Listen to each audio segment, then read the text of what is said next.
Huh? Do you also see Navia and Clorinde over there? They look like they might have run into some kind of trouble. Let's go check out what's going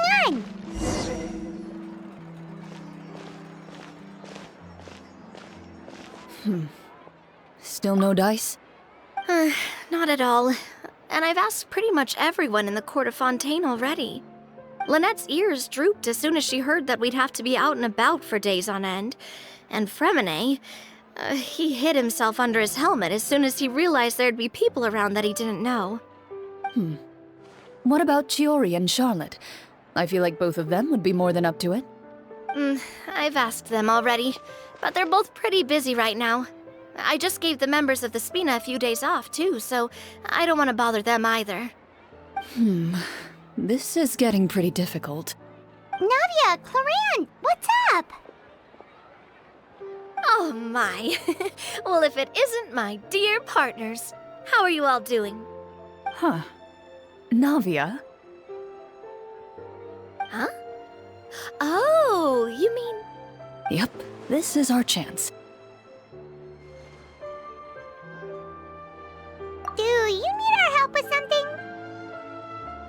Oh, precisely. My dear partners, we've got a huge problem right now that only you can solve. Whoa, for real? Absolutely. We've already exhausted all our other options. Traveler, Paimon, would you join us and play Marechaussee Hunter Judgment Day? Marechaussee what now? It's a new game script by the Tabletop Troupe, a local roleplay adventure club. Ever heard of the Tabletop Troupe? They put out games that allow you to participate in a story and roleplay characters with your friends. Oh, I've loved their stuff ever since I was a kid. That sounds super interesting! Clorinde and I are both veteran members of the club. Recently, someone came up with a new script and was looking for people to help playtest it for them. And when they asked, of course I couldn't refuse. I mean, come on! A brand new script? Nobody has ever played it before. Generally speaking, scripts at that level of development have a lot of issues, but I think this one is pretty solid. The author obviously put a lot of work into the story, and the world building is also quite credible. Whoa! I know I was the one that handed you the script, but some of us haven't read it yet. No spoilers, please. Anyway, the script calls for a team of 4. Ah, yes. We're missing one final player right now. So, you're saying you'll help us out? I knew I could count on you, partner. Paimon and the Traveler are kind of a package deal. Is that okay? That's not a problem. I'll adjust the pace based on the actual number of players, and ensure that everyone has a good time. Well, Traveler, what do you think? Wanna play? Paimon will follow your lead. Well, that solves our problem. You have our thanks. Woohoo! I'll go grab the script manager from the club right away. The script manager? Didn't you just say that you gave Clorinde the script? The club introduced a completely new kind of gameplay for the script. In this iteration, the Game Master's version of the script is incomplete. The script manager provides the next part of the script only after players have completed the current list of objectives. On top of that, in order to increase player immersion, the club has created some of the story's sets and scenes in real life. We'll only know where we should go once the script manager reveals the starting location. Wow, you're right. Whoever wrote this script really did put in a lot of work. And it's got a real healthy amount of suspense, right? I mean, even the GM doesn't know how the story will end. I look forward to experiencing it with you all. Why don't you go meet up with the others first? They should all be waiting at Chioria Boutique. I'll come over with the script manager as soon as I find them. Sounds good. Remember to always watch where you're going, and don't rush. Oh, you say that like I'm 6 years old or something. Let me think. What kind of character should I play this time? I just hope you'll pick up some useful skills this time. Oh, and stop trying to persuade every animal you come across.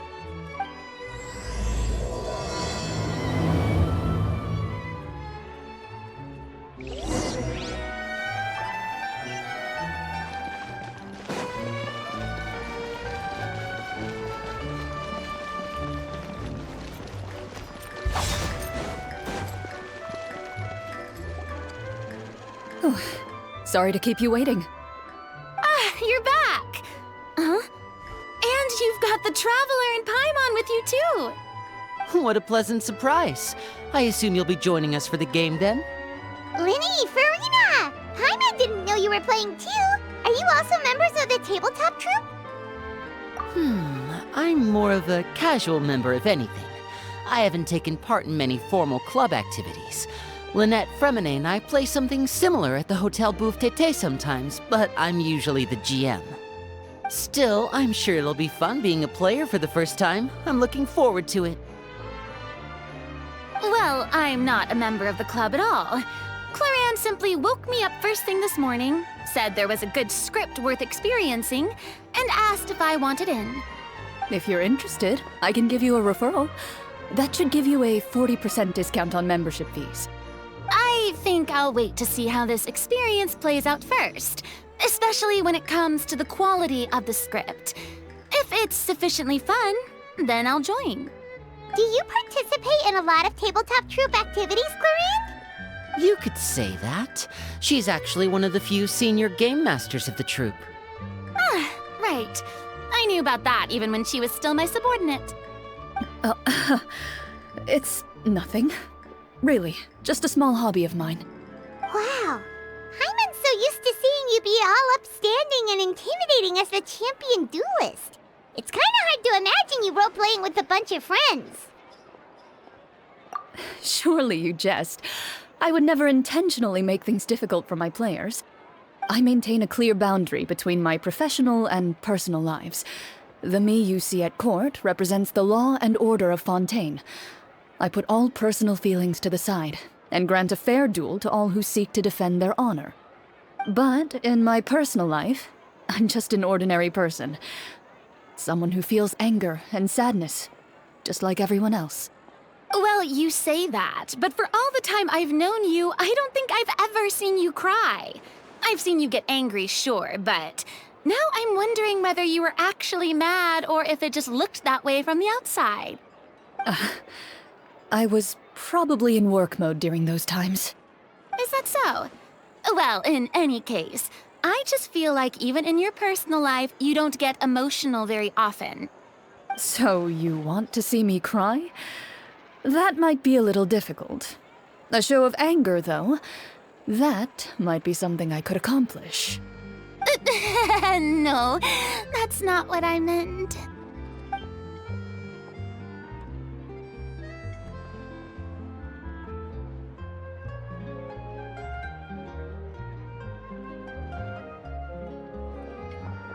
Ah, I'm back! Here, allow me to introduce you to the script manager, Mr. Florian. Pleasure to meet you all. Hello? Wait, are you a champion duelist too, Mr. Florian? Oh, no. This is just the costume provided by the club. I occasionally play a few of the roles in my scripts. That sounds like a lot of work. It's nothing. It's the least we can do to give the players a more immersive experience. Anyway, allow me to give you a brief introduction of the script. This script was adapted from the real history of the Marechaussee Hunters. You all will play the role of hunters from a bygone era and resolve a series of events unfolding in the capital. Paimon's not super familiar with the history of the Marechaussee Hunters. Is that a problem? Oh, no problem at all. I can give you a brief rundown. So, basically, Marechaussee Hunters were people who dedicate themselves to hunting monsters and protecting the city by using a special swordsmanship technique passed down over generations. Their story can be traced back to the ancient Remurian dynasty, as well as the first hunter, Cassiodor. But I'll leave the finer details for you to seek out and discover later. And I'll provide additional commentary as the story progresses. In that case, brave hunters, are you ready to set out on an unknown adventure? Whoa, just one sentence and it's like we're in the story already! Aha, I see many a determined gaze before me. Very well, head over to this location and begin your heroic journey. So, as we follow the story, it leads us to specific scenes? Ooh, sounds pretty innovative. What does the message in the envelope say? It's the exact location of the scene, as well as the formal permission to use the venue. Huh, seems like they have everything prepared. Please check all your belongings, everyone, and make sure you haven't forgotten anything. Once you're ready, please follow me to the designated location. Sounds good. Hunter Squad, move out!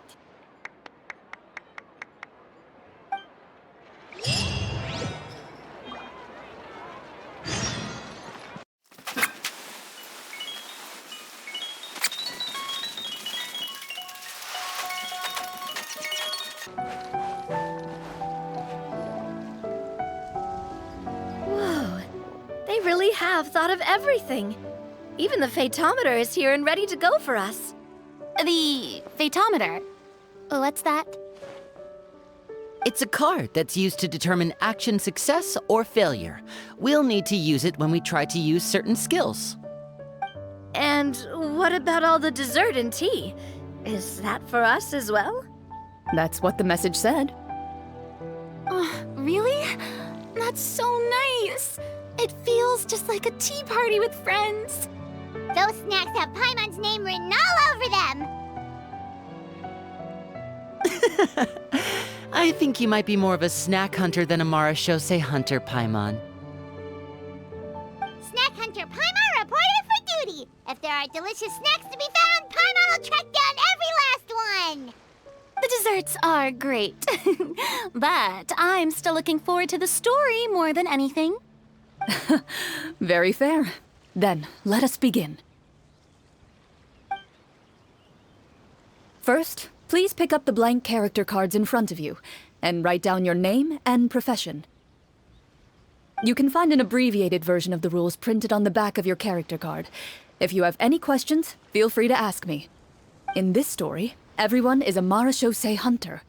To reflect this, the club has prepared a small badge for everyone. Ooh, nice! As hunters, you have proficiency in swordsmanship and fighting by default, so there's no need to allocate any additional skill points to those areas. Swordsmanship? So there's a fighting part to all of this? Paimon's not sure she can do all that on her own. Maybe Paimon can just stick with you? Why don't you share a character card then? The Traveler will be the Marashose hunter, and you can be his little floating assistant. Kinda like in real life. So, for the name, do I fill it out with the name of my character? Yep. It can be any name you like. You can use your real name too if you want. I do that whenever I get too lazy to think of a new name. Oh, so it would be like experiencing a different life, but still as yourself. That's not a bad idea. In that case, I think I'll continue to use the name Linny then. Next up is the skill sheet. You have a limited amount of skill points that you can use to learn a number of skills. The more points you invest in a particular skill, the easier it will be to pass associated checks. I'll take persuasion and investigation. Those are must-haves when it comes to missions like these. Oh, those skills sound like they'd be useful for gathering intelligence! Good idea, Navia! Just as expected of a veteran player. So should we also take those skills then? Not necessarily. Since we're working together as a team, we could leave the negotiations to Navia and use our skill points to pick up other useful skills. For example, I think I'll take stealth and sleight of hand. That will give us more options if we run into any situations we can't negotiate our way out of. Oh, interesting. I wasn't thinking about it like that. I suppose it's not so different from an acting troupe. Everyone has their own role to play. Let me see. I'll take arts and performance. I'm not quite sure what use they'll be, but I'm not as knowledgeable about the other skills, and I am not too confident I'd be able to roleplay them well. Well, that leaves us. What do you want to learn, Traveler? Oh, something that'll help you get a read on other people's thoughts. Sounds useful. Ha! Gotta say, this suits fits you really well. Nothing boosts morale like good food. So what do you think? Are you sure you want to learn these 2 skills? Let's see. Oh, looks like you each have enough points to choose one final skill. You've all picked such classic skills. It's fine to go a little bit out of the box, you know. Why do I get the feeling she's getting ready to cause trouble? For example, this one here. Summon. Doesn't it sound super mysterious and cool? Oh, I saw that one just now as well. The description says, this skill can be used under certain circumstances to summon characters or creatures that fit the script's world-building rules. The script's world-building rules, huh? But how are we supposed to know what a Marashose hunter can summon? Oh, that's not for us to worry about, my friend. Just learn the skills that interest you, and the GM will take care of the rest. Alright, you've convinced Paimon. Let's learn Summon then. Paimon can't wait to see what kind of thing shows up. Well, now that everyone's more or less finished creating their characters, we can begin. Since 2 of our players are doing this for the first time, though, let me ask. Would you like to play on easy mode or authentic mode? What's the difference between the 2? Well, in role-playing games, the story sometimes changes based on the decisions of the players and the results of the Fatometer. For example, if you fail a check, that means you cannot use the target skill in that scenario. A critical failure may even result in further negative consequences. If you choose to play in authentic mode, every time you elect to use a skill, you'll need to use the Fatometer to see whether you succeed or fail, and face any consequences that may follow. If you choose easy mode instead, every check will be successful by default, and you won't have to worry about luck playing a factor.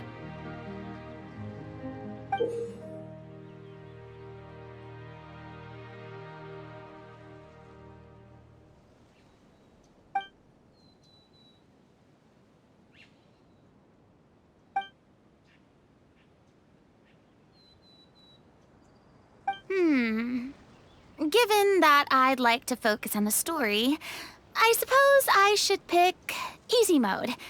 I'd feel bad if I brought the team down by failing my checks. Huh? Oh, come on. Don't worry about that. RNG is the lifeblood of role-playing games. I'm going with authentic mode for sure. Never knowing what you might have to overcome.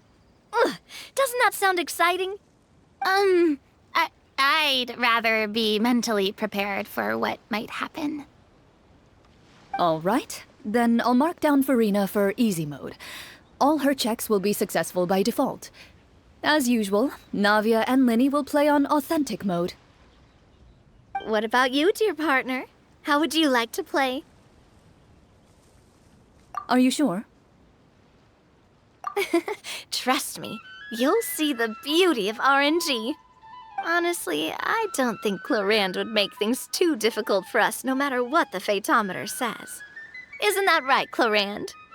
No promises. That wasn't super reassuring. Well, anyway, enough talk. Let's get started. I want to experience at least a good chunk of the story today. Speaking of the story, why is the beginning scene on a beach? Well, that's because... a long time ago, back when human civilization was still in its infancy, powerful demons and evil sorcerers ruled over the land. They created a host of monsters and sent them to slaughter all humans in existence. Soon, a group of human rebels banded together. With their swords raised, they swore to brave the darkness, and in doing so, subdue each and every monster that sought their destruction. They became known as the Marashose Hunters.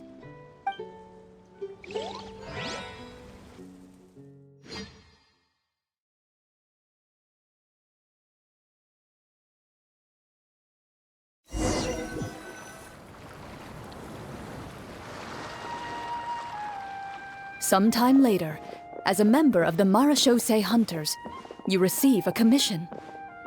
Following the address provided on the message, you take a boat and arrive at this strange city. As you inhale, you can taste the slightly salty air of the docks as you begin to survey your surroundings. There aren't many people in the vicinity, but you do take note of a few others who, like you, seem to be sizing up this place. Your eyes meet, and you realize these people are fellow marechaussee hunters, likely led to this location after receiving the same commission as you. You're all marechaussee hunters too, right? Allow me to introduce myself. The name's Navia, monster hunter by trade and helpful neighborhood businesswoman on the side. What say you to traveling together? We can help each other out on the road. Okay, count me in. My name is Linny. I've been wandering since I was little and picked up a few less than legal tricks along the way. I was adopted by a marechaussee hunter and later chose to follow in his footsteps. Is this where you introduce your character to everyone? It sounds like they've done this dozens of times. My name is Farina, and, I grew up in a noble family. I always had a strong interest in performance and the arts. Even though I'm a marechaussee hunter, what I really want is to be a performing artiste. Hey, that's really cool. You can do it, Farina. That's exactly how it's done. Paimon is Paimon, a good friend and companion to this marechaussee hunter right here. I've been studying the culinary arts since I was a child. I hope my delicious food can help boost people's spirits. That's wonderful. I'll be looking forward to your cooking during our adventures together. Well, if we're all here for the same commission, why don't we take some time to confirm what we need to do? You open your envelopes at the same time. The message reads, "To the honorable and trustworthy marechaussee hunters, our kingdom is currently facing a grave crisis. The lands outside the capital have been overtaken by monsters, and our people are being led astray by forces of wickedness. We beseech you, please help us resolve this crisis and return peace and stability to our home." Huh. The layout of this city looks super familiar. It kinda reminds Paimon of Mondstadt! The scriptwriter must have used a real-world city as a reference when coming up with the map. As experienced hunters, the layout of the city reminds you of places once traveled. You recall the sight of tree-lined streets and the gentle tranquility of days gone by. Yet, as you regard the city in front of you, it appears to be little more than an empty shell. Its hollow gates are open to you, beckoning you to come forth and bring salvation back to the town. I carefully read every line of the letter and turn my attention to the signatures at the bottom. Who issued this commission to us? You see a long string of unfamiliar names. It would seem that many of the residents of the city issued this commission together. They sensed that things were not right within the kingdom and sent a distress signal to the outside world. In that case, why don't we take a walk around the city and see if we can learn anything from the local residents? Oh, good idea. We might be able to get some leads on the monsters and bad guys we're after. You look up and see a tavern nearby. It appears to be open for the day. Why don't we go check out that tavern? If the novels I've read are anything to go by, taverns are usually full of information.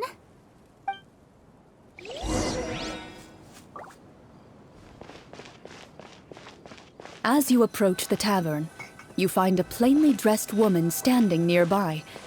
She appears to be rather troubled about something.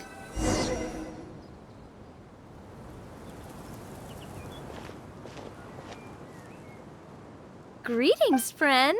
Lovely weather we're having today, don't you think? Oh, hello. I suppose you're right. The weather today is quite lovely. If only those monsters out there would stop causing trouble. It seems like every character included in the script has a certain amount of useful information to offer. If we keep asking questions, we might be able to get some good leads. Oh, come now, don't be sad. Life is all about optimism. Oh, that reminds me. What did you have for breakfast this morning? Huh? I don't think that's the kind of question we're supposed to ask. Nothing turns a frown upside down like good food. How about some macarons? I could make you some. You didn't even take cooking as one of your skill proficiencies. That's not necessary, miss. Excuse me for saying this, but you don't really look like a chef. Besides, I'm not really a fan of sweets.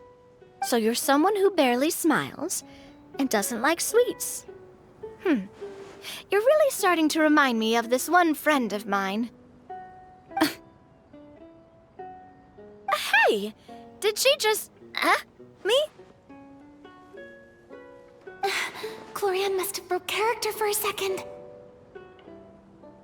This isn't getting us anywhere. Traveler, maybe you can think of something.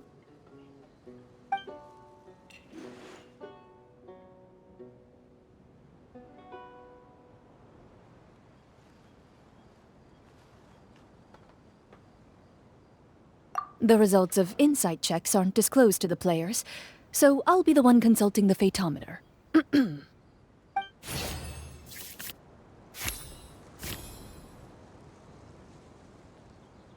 You recall all the lessons you've learned in your time and begin to carefully observe the woman's mannerisms. You notice that when she's quiet, she has an empty look in her eyes, as if her thoughts have drifted to a place far, far away. And when she speaks, she often subconsciously reaches out to touch the ring on her left hand. So you noticed. That's a little embarrassing. A horde of monsters suddenly appeared near the capital recently, so all the guards were dispatched to fight them.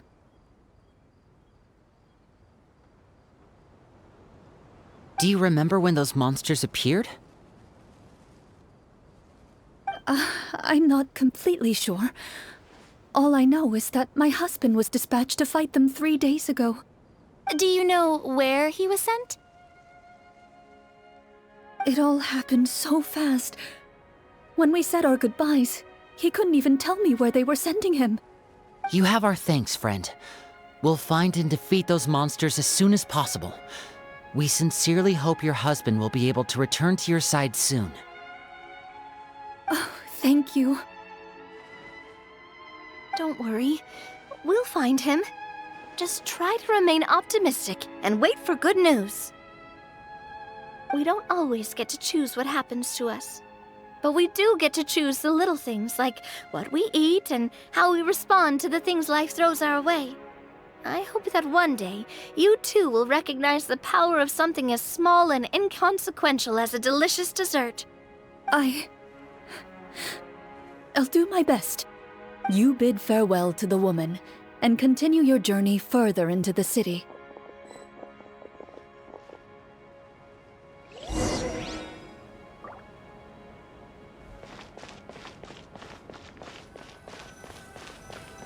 As you venture further into the city, the streets appear largely empty. An elderly woman walks past. You see her shake her head as she puts away her wrinkled wallet. A nearby merchant folds his arms and gives you a disdainful look. You get the impression that he's someone who has long gotten used to the sight before him.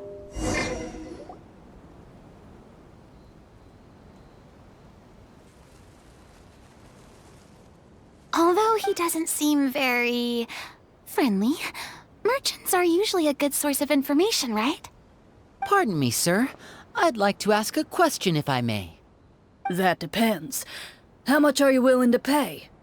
How about this much? What do you take me for? Some lowly beggar? You can't even buy half an onion with that amount. Surely an onion can't be that expensive. right? What do you know? War's nearly upon us. Everything costs several times what it did before. If you're not gonna buy anything, then scram. Whoa, what a nasty guy. Maybe we shouldn't even bother talking to him. But he still might have information we need. Traveler, can you think of something? A performance? I've never played a role-playing game like this before, but even I can tell that suggestion is pretty far-fetched. Is a performance check really going to help here? All right. Ahem. By the harbor's grace, a lone boat lies in rest. Let the moon give chase, for here begins our quest. In the dark of shadow, our heroes seek to find where creatures born of evil weave their grand design. Blocked the road does stand, such is our hunter's plight. Yet with sword and courage in hand, they march forth to pierce the night.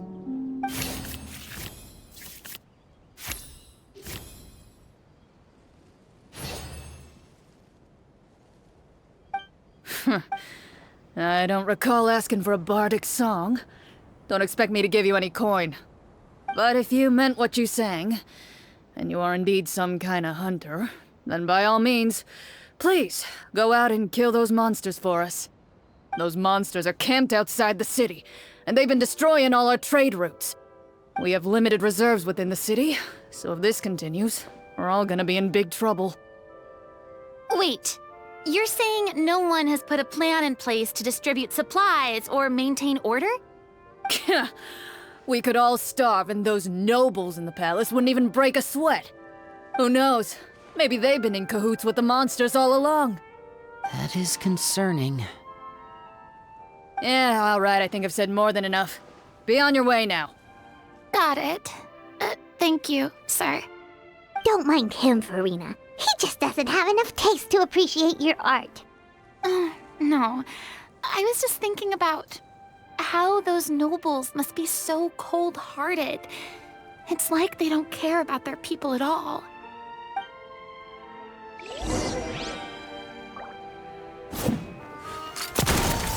Should we try to go somewhere with more people?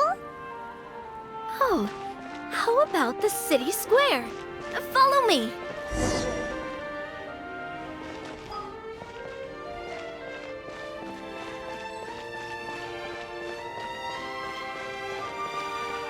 Before you lies the city's central square. You see a man with a slightly anxious look on his face, pacing back and forth, his head hanging low. He doesn't seem to notice your approach. Still immersed in his own thoughts, he shakes his head and lets out a long sigh. This guy seems promising enough. Maybe I can get some information out of him. Hello, sir. Is there anything I can do to help you? Wait, you're... I'm... Oh, dear goodness! You're a Marashose hunter! You recognize us? Ah, are you one of the people who wrote the commission letter? Yes! Oh, I didn't expect you to actually come. Oh, what great news! The city is saved! What happened here? Alas, we once lived comfortable, carefree lives. This city used to be free of monsters. The first Marashose hunter, Casiodor, the Golden Hunter, he was the one who drove them back. However, monsters have once again surrounded the city. Perhaps the seal that kept them at bay has lost its power. Or perhaps an evil sorcerer has been meddling in our affairs. All I know for sure is that their return has stripped the city of any chance at peace. Are there not enough soldiers to drive them out? It's not a question of numbers. The guards simply have no idea how to deal with them. Most people my age have never even seen one of the monsters, much less been trained to fight against them. What's worse, many of us don't even know the history of the Marashose hunters anymore. When I was a child, though, my grandfather would tell me stories about how the Marashose hunters drove back the monsters. So, on the off chance that something might come of it, I decided to reach out to you. To be perfectly honest, I was starting to think all those stories were just tall tales. But now that I've seen you in person, I finally know that it was true! Well, you can rest easy, friend. The righteous and formidable Marashose hunters are on the case. The man is touched by your determination and resolve. His eyes begin to well with tears of relief. Still, if we are going to hunt the monsters, we need to know where to find them. Can you give us any leads? All I know is that the area outside the city is dangerous. I'm afraid I can't point you toward a specific location. Oh, although, if you leave the capital through the main gate and follow the road, you should run into a group of guards. They might know more about where to find the monsters. I see. We'll go look for them then. All right, be careful. Oh, and one last thing. The monsters outside the city are just part of the problem. There are evil sorcerers inside the city as well, so be on your guard. They're actively working with the monsters, and have corrupted the court ministers with malicious magic. They're the reason why, even inside the city, everything has been a giant mess. Even one of our kindest ministers has turned into a boorish and unreasonable figure, interested in nothing but enacting laws that exploit the people. Who knows how much longer we'll be able to go on like this. Talk about being stuck between a rock and a hard place. I feel bad for him. Maybe we should try to cheer him up?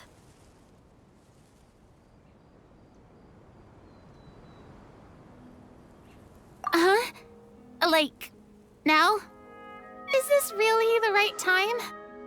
I appreciate your kindness, but for now, it's more important to focus on the crisis at hand. Brave hunters, I leave the future of this kingdom to you.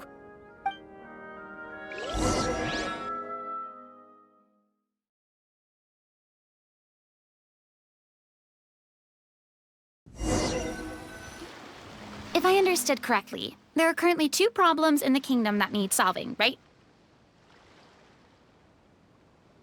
Exactly.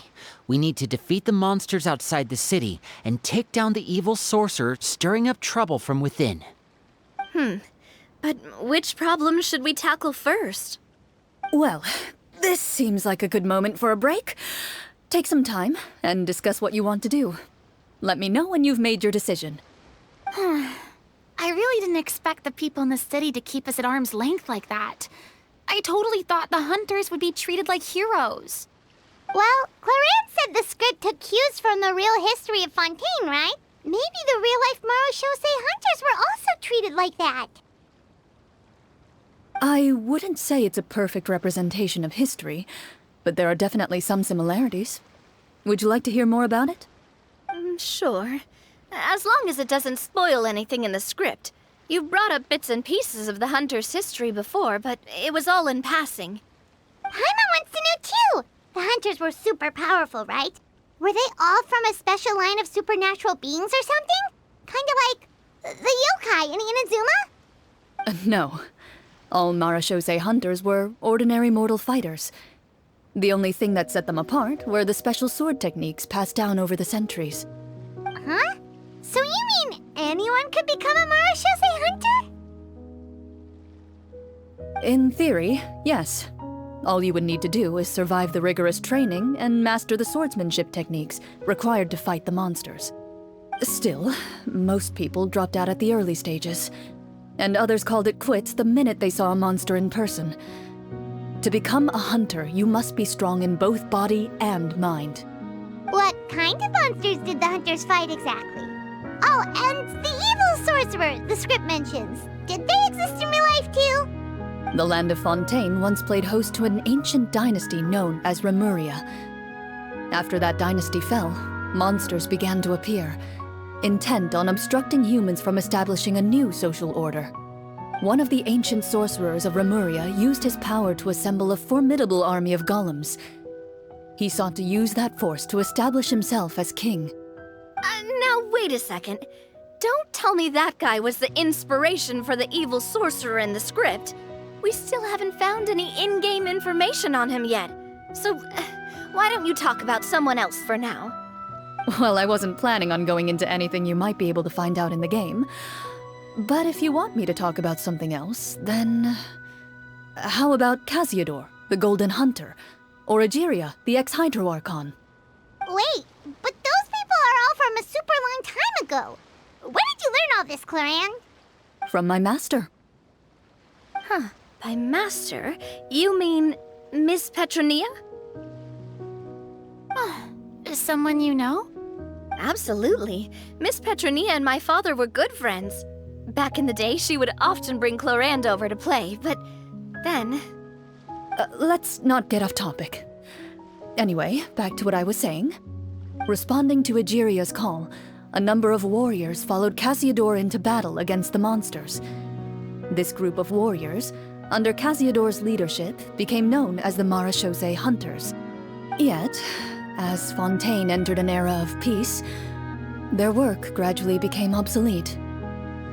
The Marechaussee Phantom, originally an association made up of hunters, eventually came to be predominantly comprised of Melusines.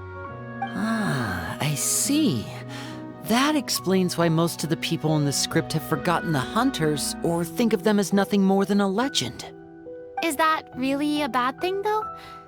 It can get tough always being the one shouldering everyone's expectations. Depends on who you ask, I suppose. If the name of the organization no longer commands respect, investigative work is bound to suffer. Speaking of investigations, which problem should we tackle first? Monsters or evil sorcerer? I vote monsters. That's the main duty of the hunters, right? We can come back to the sorcerer later. Well said, Miss Farina. Plus, if the sorcerers really are the masterminds behind this whole thing, defeating the monsters could give us some clues on their intentions as well. What about you, partner? What do you think? I mean, you're not wrong. But those characters are usually the ones pulling the strings behind the scenes. More often than not, they're very formidable opponents. Going after them now might be jumping the gun a little bit. We don't want a total party kill on the first day, right? With Clorand as the GM, I wouldn't rule out the possibility. Then it's settled. Let's go hunt some monsters. All right. After some discussion, you decide to turn around and head out of the city.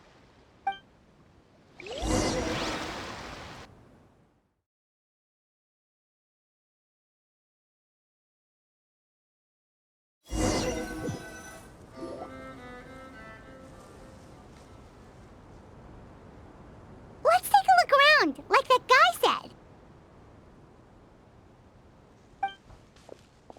You there! Outsiders, halt! Who's there? An armored man approaches you. He has a tall, muscular build and a determined expression in his eyes. Just one look, and you can tell he's fought in his fair share of battles. Although he's trying his best to conceal his current state, his uneven gait and the sweat dripping down his forehead make it obvious that he's been wounded and is in serious pain. I'm the captain of the guard. I saw you sneaking around the city earlier, so I'll only ask this once. State your purpose, or it's off to the dungeons for the lot of you. Wow, it's been a while since someone's been this suspicious of us. I said talk, not whisper between yourselves. Have you ever heard of the Marechaussee Hunters? Marechaussee Hunters? Ha! That fairy tale, you mean? What, you expect me to believe you're one of them?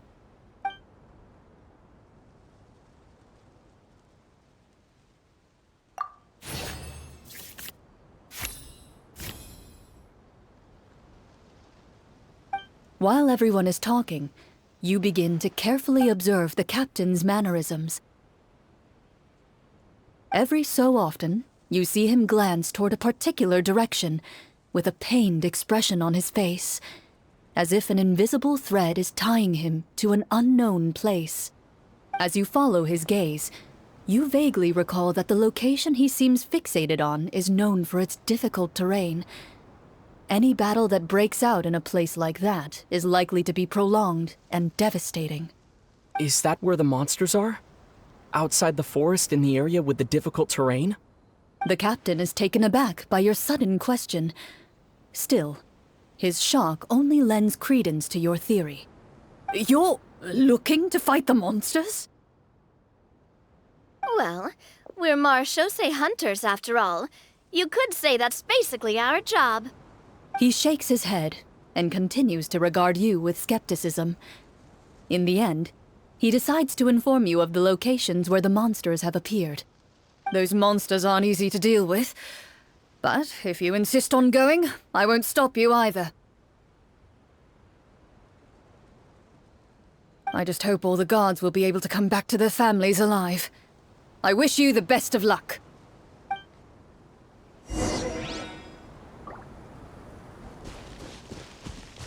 Based on what the captain said, the monsters should be right up ahead. Let's go. Hopefully we're not too late. As you approach the battlefield, you see numerous people lying by the side of the road. They appear to be dressed like guards. Their faces are filled with desperation and terror. Some are screaming and cursing in vain, as if still trying to banish the monstrosities they saw from their minds.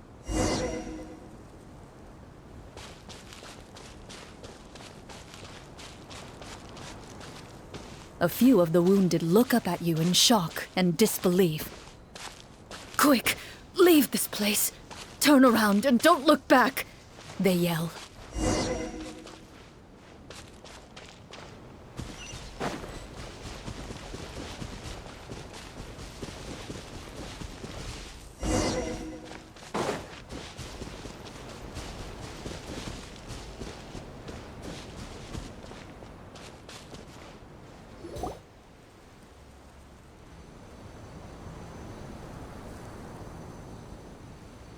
This is the place he mentioned, right? You see broken iron swords scattered all around you, and downed trees riddled with terrifying claw marks. All the signs point to one thing. A truly devastating battle just took place here. Be on your guard, everyone. The monsters might still be around. Before you can finish your sentence, you hear rustling sounds from the surrounding bushes. The monsters have emerged. They close in on you without fear. You get the impression that, in their bloodthirsty eyes, you're just another meal for them to devour. A little help here! This thing wants to eat Paimon! Your battle round begins now.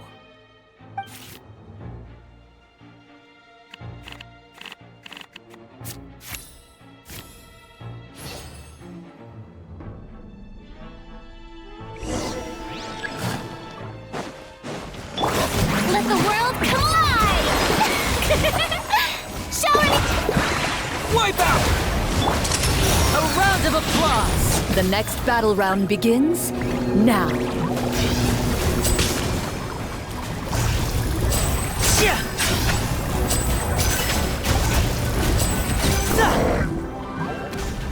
The monsters let out a terrifying roar of anger and resentment before dissipating into thin air. Ugh, thank goodness it's over. We're lucky the marechaussee hunter class came with all those preset skill points. Otherwise, we would have been in some real trouble. I never knew the photometer even determines the amount of damage you inflict. If you get unlucky, isn't it just game over right then and there? That's part of the fun. The uncertainty of fate is what gives these games their appeal. Just as you begin to celebrate your victory, a suspicious lump on the ground catches your attention. A suspicious lump? Wait, could it be the thing that appears after every battle? I walk up to it, crouch down, and begin to carefully examine it. I've still got my right glove on, so it should be fine for me to touch it, right? As you investigate the mound, you discover that the exposed portion appears to be made of wood. It was previously obscured by the large form of the monsters. With the monsters gone, the small protrusion now awaits your discovery, poking out of the ground like a shy flower bud. Whoa, it's a treasure chest!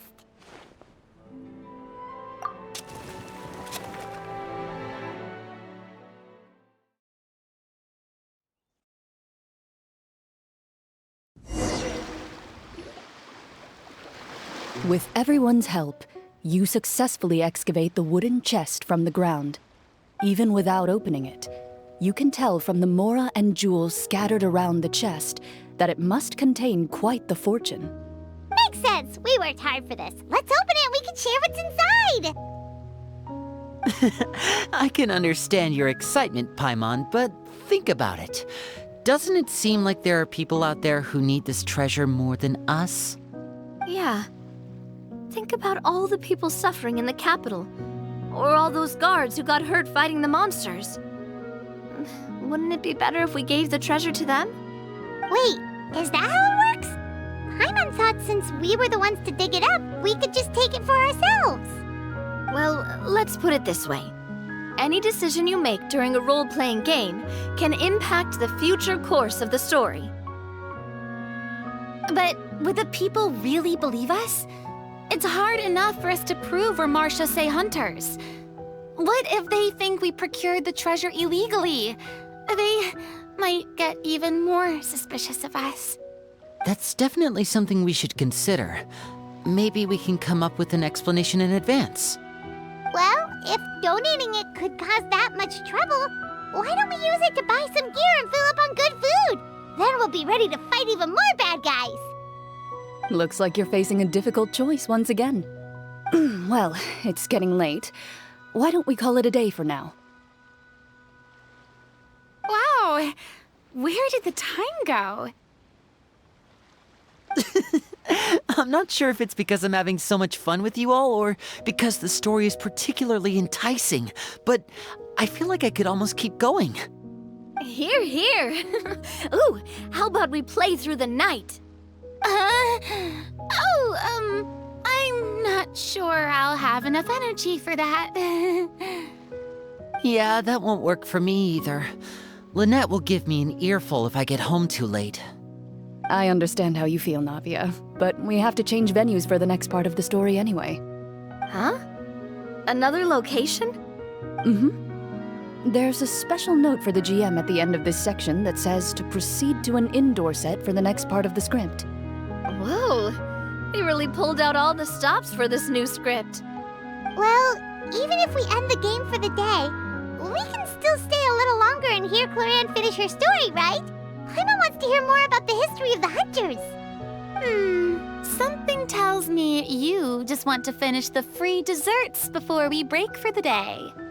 That's just a coincidence, okay? Besides, to Paimon, not finishing free food feels even worse than having to buy her own.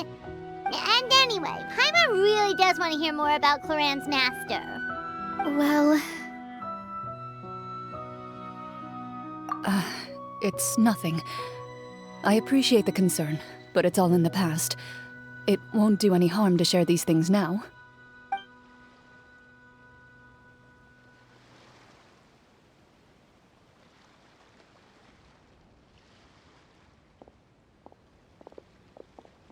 My earliest memories are of living with Master. According to her, she saved me from certain people of ill repute. My birth parents had left me behind some time before that. What a heavy beginning for a life story. Master was a fascinating individual, if inexperienced in the ways of raising children. My first ever toy was a short sword. Although I suppose it wasn't so much a toy as something Master removed from her waist and handed to a noisy child in need of distraction. Oh, wait, so she handed an actual sword to a child? Isn't that dangerous? Did you hurt yourself? Of course I did.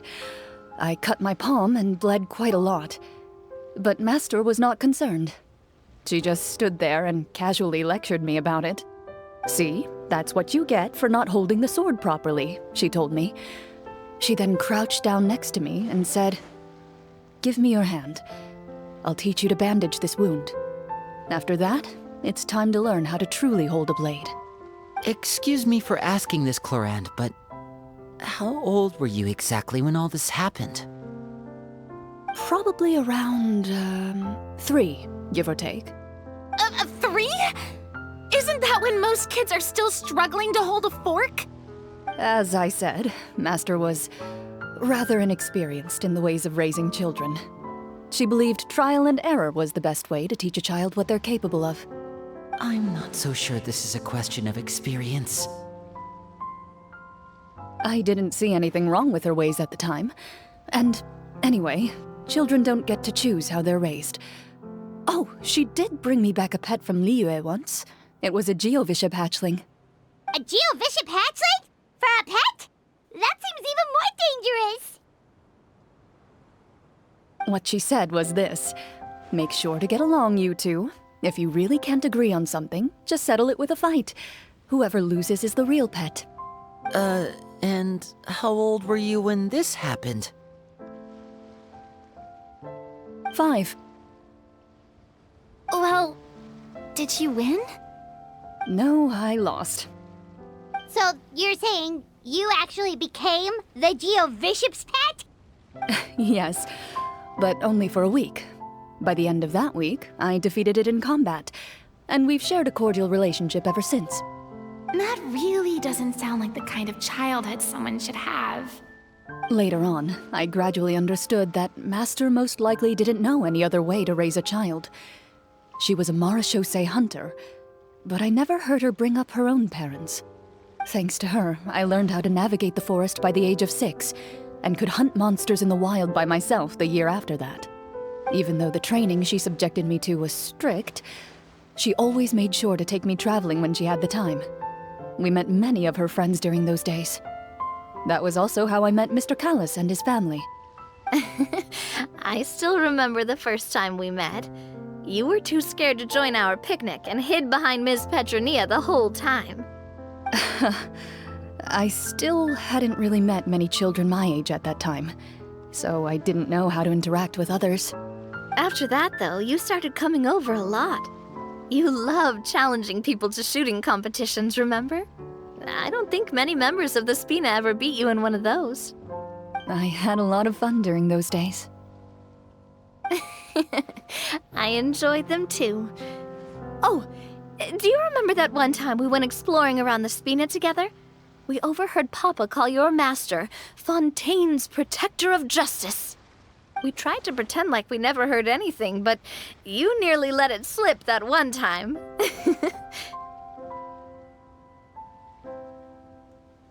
Protector of Justice? Oh, wait, you mean that vigilante hero from 20 years ago? The one who is always active at night? Yep, that would be her. She often would put on a black cloak and go out at night. I never knew where she went or what she was doing. Until, like Navia said, we overheard the truth from Mr. Callis that night. 20 years ago, huh? I still remember the guards leaving all kinds of witness reports about her on Nervalette's desk. My apologies. Oh, there's no need to apologize. You had nothing to do with it. And anyway, everything she did was for a good cause. Although, calling herself the Protector of Order was a bit much, especially when she deliberately operated outside the law. Huh? When did the Protector of Justice become the Protector of Order? Oh, she had a bunch of code names. I heard she would just come up with a name on the spot whenever she was asked. Later on, she probably got sick of answering those questions and decided to stick to just 2. The Protector of Justice and the Protector of Order.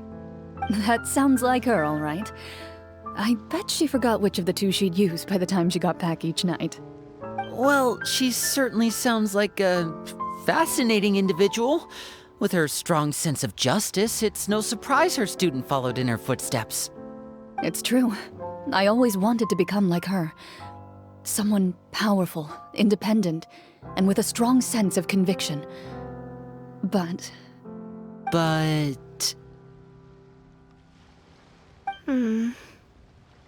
She suddenly disappeared the night I turned 10 years old. Disappeared? What happened? I have no idea. She didn't even leave a note. I was never able to find out where she went. That night, I was celebrating my birthday at Navia's house, but Master never came to pick me up. When I returned home on my own, it was to an empty house. When she still didn't appear after a few days, I went to Mr. Callis's house to ask about her whereabouts, but he only shook his head. Papa probably didn't know either. I know he sent a few people to investigate the matter in secret, but they never found any credible leads. Don't worry, I understand. To be perfectly honest, given Master's personality and way of doing things, it all made a lot of sense. If I had to guess, I'd say she probably used it as an opportunity to force me to become independent. Just like how, when a litter of kittens reaches a certain age, the mother willingly leaves them behind. Were you upset, Clorinde?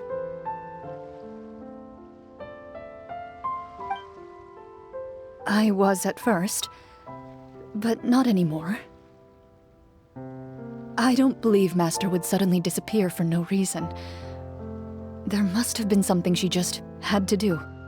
Well, despite everything, you still managed to follow in her footsteps and become the greatest champion duelist in all of Fontaine. You're practically a living symbol of law and justice. I suspect my position would be far too by the books for her. Master always did whatever she pleased. But you're right. I suppose I do take after her in some ways. Who knew Clorinde had such an interesting past? I never had the chance to ask her about it before. I wonder... if Clorinde's master were the champion duelist back then, would that duel against Mr. Callis have gone differently?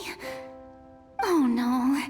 Judging by the atmosphere, Clorinde and Navia are probably thinking something similar. The mood just got super awkward all of a sudden. Well, anyway... Would you look at the time? It's getting dark, so we should probably call it a day for real this time. If we keep talking like this, we really will be here all night. I had a great time today, Miss Clorinde. Thank you for being our GM. Anytime. The script was good, but I've got to say, your childhood stories were even better.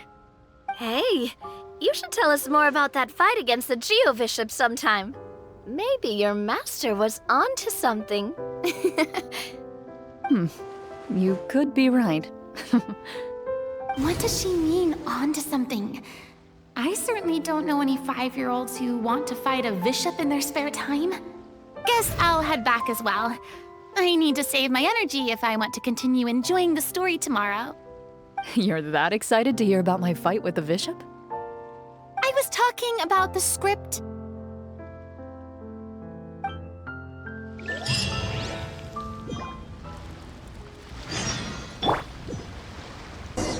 Let's go meet up with the group! Paimon's really looking forward to today's story.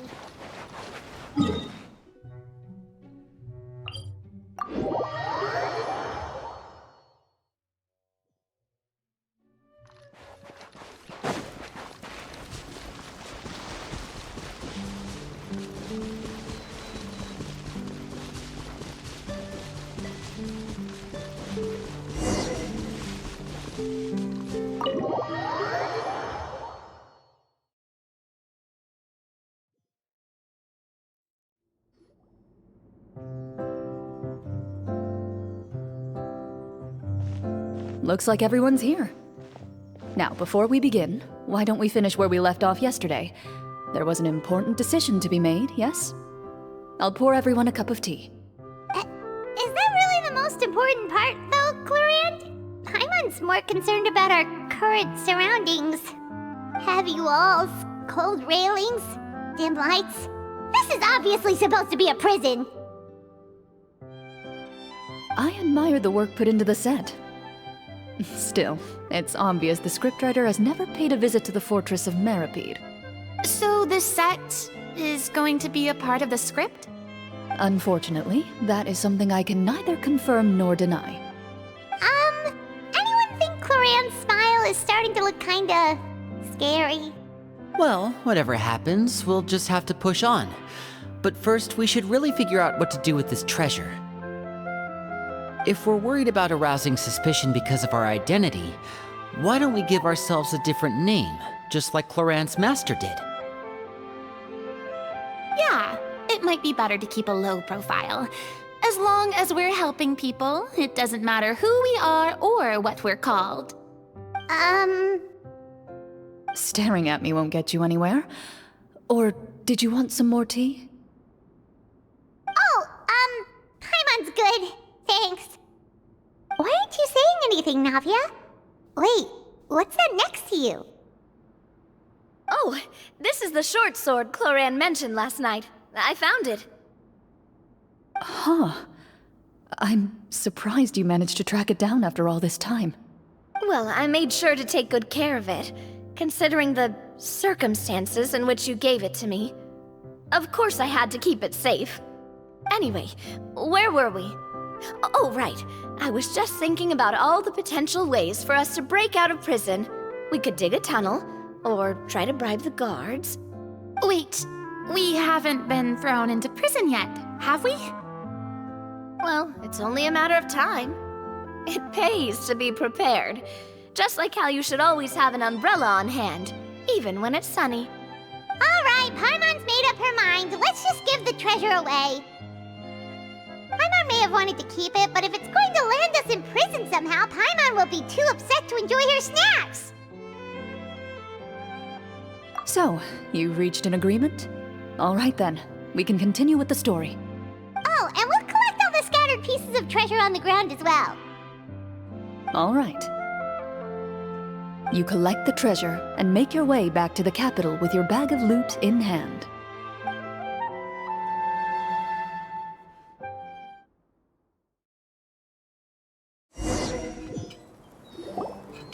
The city is still shrouded in a gloomy, oppressive atmosphere, but your spirits are surprisingly high. In places where sunlight struggles to reach, you generously share your wealth with the children, the elderly, and the poor in urgent need of help. Thank you, kind soul. The elderly woman's look of gratitude follows you as you walk away, her eyes never leaving your back until you move entirely out of sight. However, there's still quite a bit of Mora remaining. It appears you haven't made much progress. She's probably trying to tell us to speed this up. We need to hurry up so we can address the sorcerer problem. Should we go find that man again at the square? He seemed like a pretty responsible guy. I'm sure he knows the people here far better than us. Oh, good idea! Just as you start to make way to the square, intent on finding the man again, there's a voice.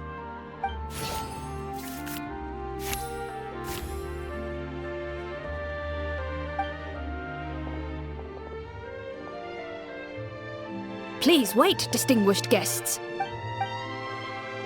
Several strange guards suddenly call out to you. They run forward to meet you and proceed to politely pay their respects. Greetings, gentlemen. Are we being invited for afternoon tea? Surely you jest, my lady. That would not be our place. It is His Excellency the King who requests to meet with you. Please come with us.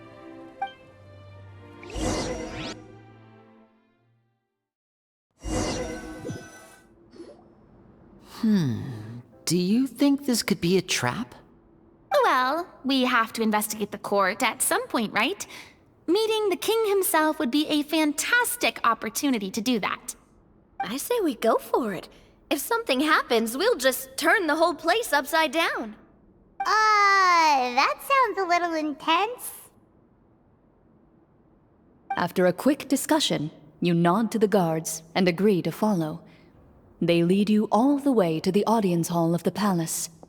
Gilded tables line both sides of the hall. The space itself is adorned with all manner of expensive antiques, glass shelves, and silver candlesticks. The items appear quite ordinary in size and dimension, yet their presence somehow makes the emptiness of the hall feel even more surreal and ominous. Wow, it's so luxurious!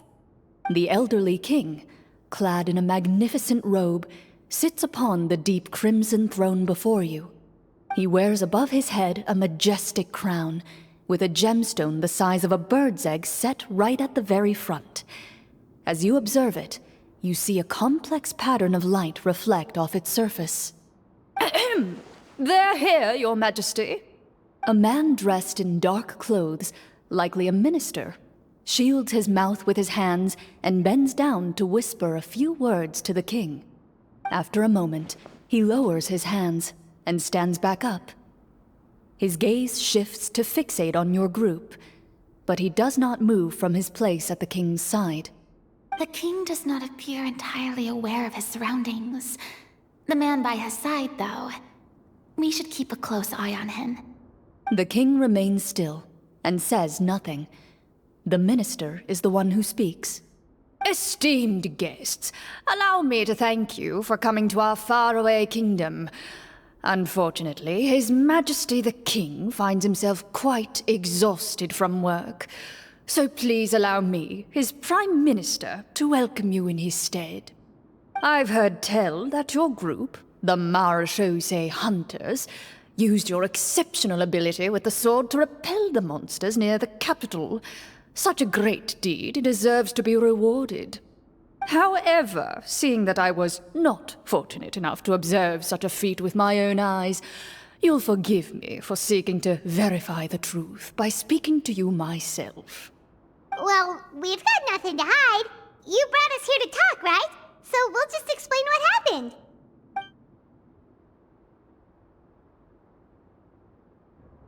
The golem's blades were so powerful, they could cut down trees in a single swipe! It took a lot of effort to defeat them, even for trained swordsmen like us. Well, that was enough details, right? Believe us now? Your account does indeed match those of the survivors. Since you were the ones who defeated the monsters, that must mean you are also in possession of the treasure they stole?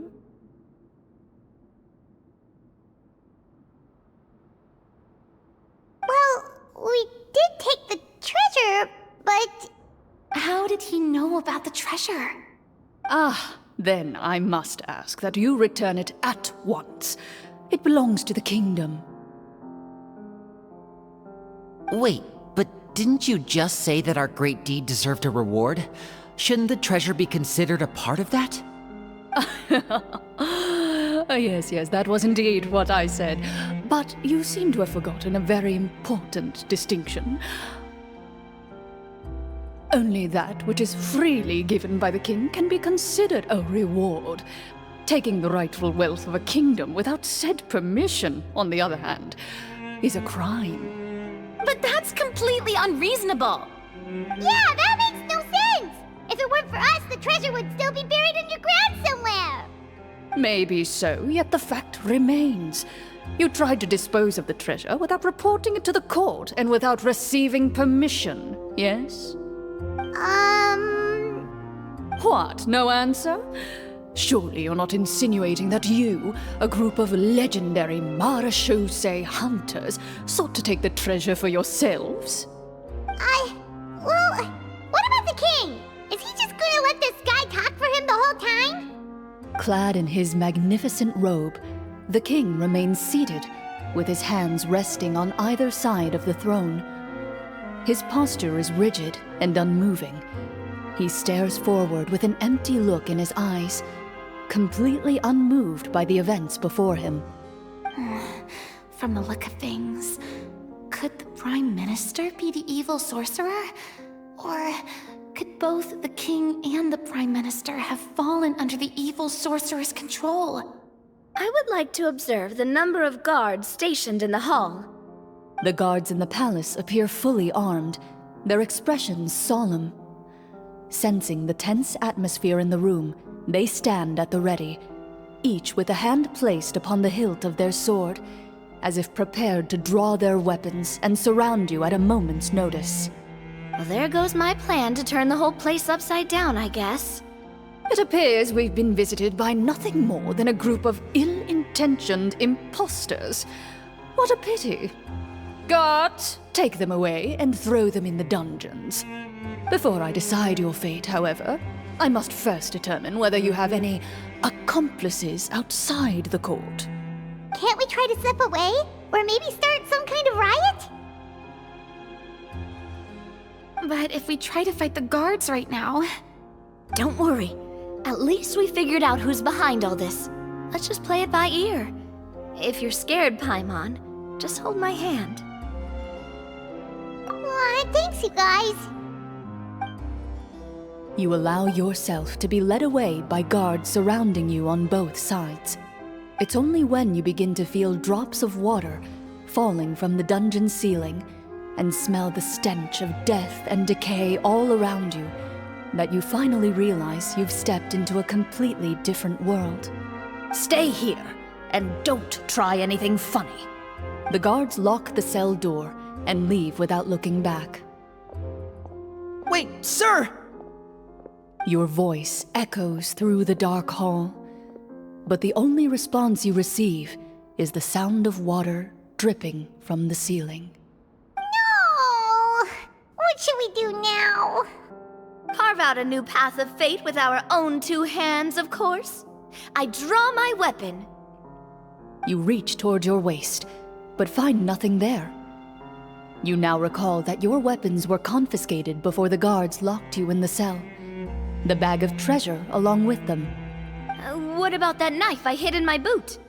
When did you hide it in there? When I was thinking about digging a tunnel. Rejected. You failed to inform the GM of this course of action. Moreover, the guards would have conducted a thorough search before throwing you in prison. And the keys to the cell aren't anywhere to be seen? Correct. You don't even feel a lock hole on the cell door. Oh, well, there goes all our plans. Indeed. Huh? Why are you the one saying indeed? Because that statement holds true for me as well. This is where the script ends. What? But that's a terrible ending! Generally speaking, this should be the point where the scriptwriter gives the players some kind of hint, or gives the GM some kind of code for how to move forward. I mean, maybe they just really wanted us to be immersed in the feeling of being in prison? Like, they'll only show us the way out once we've grown truly and utterly desperate? That is a possibility. If only there were desserts and tea in real prison. Oh, wait, guess it's kind of how the Fortress of Meripede works if you're lucky. Oh, before I forget, Navia, the short sword you had with you earlier. I took a closer look, and the craftsmanship doesn't appear to resemble anything from this era. If I remember correctly, that style was last in vogue several hundred years ago. Wait, Cloran said that sword used to belong to her master, right? Does that mean her master has been alive that long? I doubt it. The way she went about things often made her seem childish more than anything. I'd say the sword was most likely an heirloom passed down over time. Hang on. A precious heirloom passed down to you by your master. And you gave it to me just like that? You weren't worried I might lose it? Master left many things to me when she disappeared. There was the sword, an old key, and a good amount of junk she probably just didn't want to take with her. I gave you the sword back then, because I didn't want our friendship to end. Wait, when did this happen exactly? After the duel. Between Mr. Callis and myself. Before that, Clorand would have meals with us and even stay over at the Spina some days. She was on great terms with Papa as well. After the duel, though, there was a period of time where we simply didn't know how to face each other. She entrusted this sword to me, and never came back. We were both sad and conflicted, and totally overthinking everything as a result. Whenever I looked at this sword, I couldn't help but wonder if Miss Petronia had never introduced us to each other at that picnic. Maybe part of the sadness I was feeling could have been avoided. Back then, it felt like I hadn't just lost a father, but a close friend as well. No one can change the past. The most important thing is that you two found your way back to each other and can enjoy things like this together. Yep, you're right. I'm sorry, you two. I didn't mean to bring up any sad memories. Think nothing of it. No one here is at fault.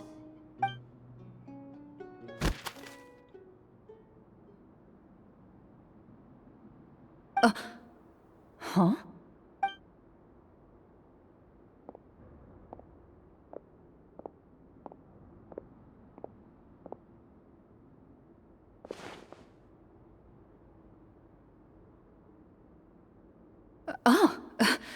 Looks like the next part of our script is here.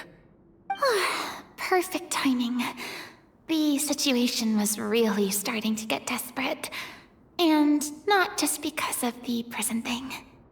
From Claren's face, I really can't tell if it's good news or bad news.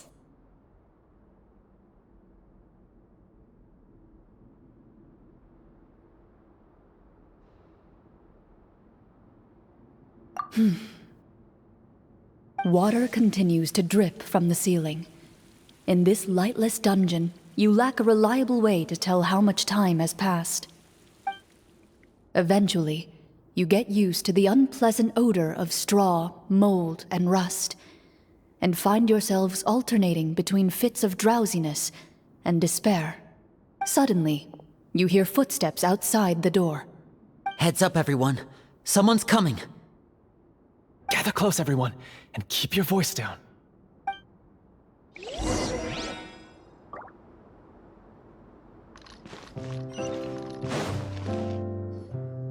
Who are you? I work as a guard in these dungeons, but my true identity is the same as your own. I'm also a Marashose hunter. Huh? Shh! I've already sent away the other guards, but if we make too much noise... I understand, but how can we be sure we can trust you? The king has issued a formal decree. In light of the irrefutable proof of your crime, you're to be executed before tomorrow's sunrise. If you want to escape, it has to be now. Executed? We barely did anything! Monsters appearing at the same location as the treasure. Could this entire thing have been a trap? There will be time for speculation once we're out of here. As for my identity, I have no way to prove that to you just yet. Infiltrating the capital was difficult, and finding a chance to speak with you has taken a lot out of me. I could go on, but I think we can all agree that now is not the time for details.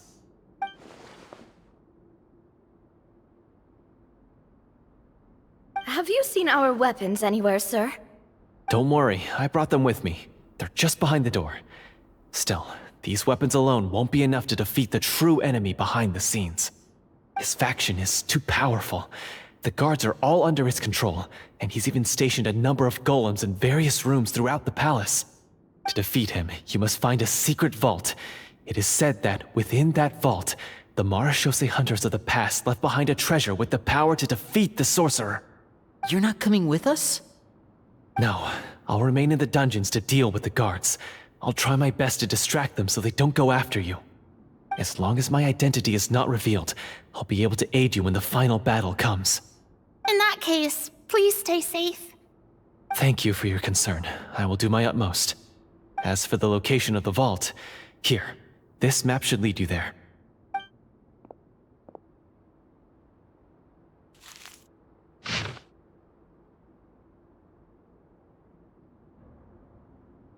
Got it. All right, once I open the door, remember to stick close and refrain from making any noise. I'll lead you out of here as quickly as possible. You now have the chance to restore the honor and legacy of the Mara Shosei Hunters. So please, get out there and reclaim what's ours. And be sure to exercise caution. With the help of the guard, you successfully escape the dungeons. Your sense of despair and anxiety both seem to fade as you continue your quest.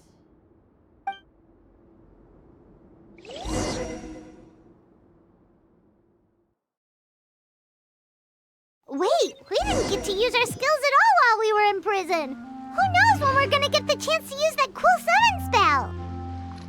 That is a pity, but we can only continue to move forward.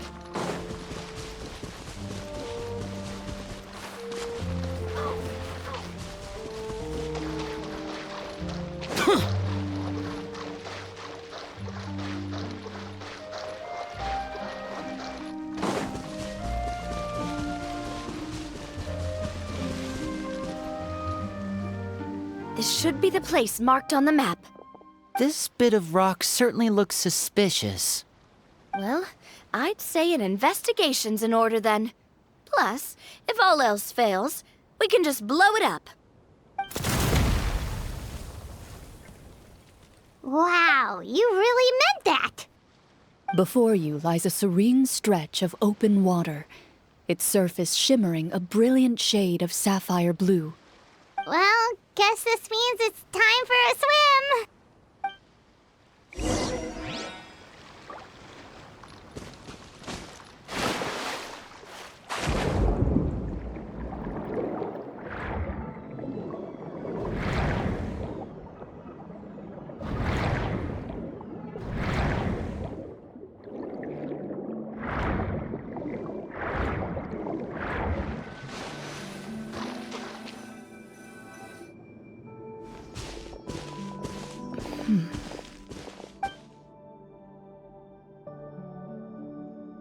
What's the matter? It's nothing. As you step into the cave, you find yourself in an eerily quiet space. Before you lies a narrow passageway that appears to trail off endlessly into the distance.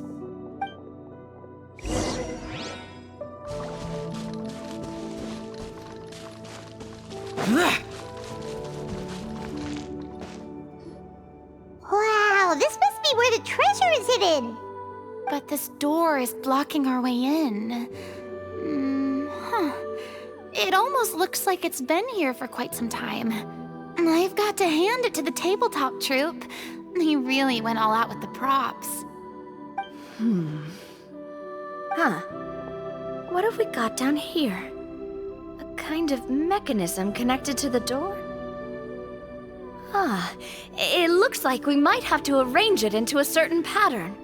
A pattern on a stone door. That's something Master mentioned before. Is something wrong, Clorinde? After a long, difficult journey, you finally arrive at the location indicated by your map.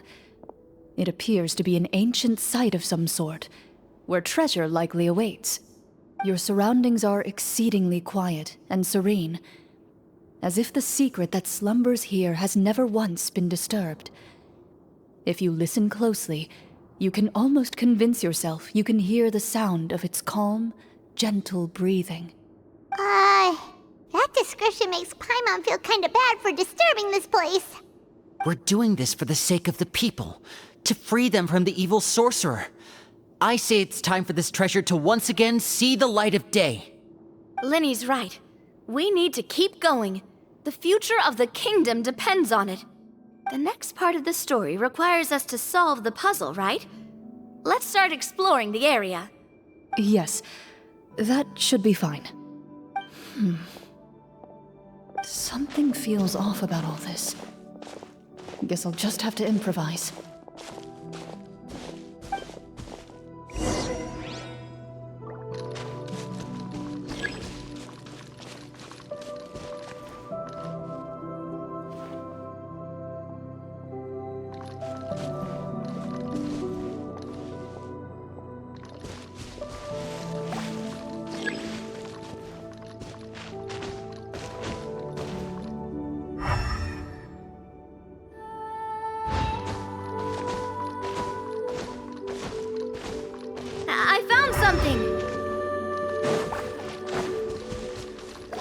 something here, too.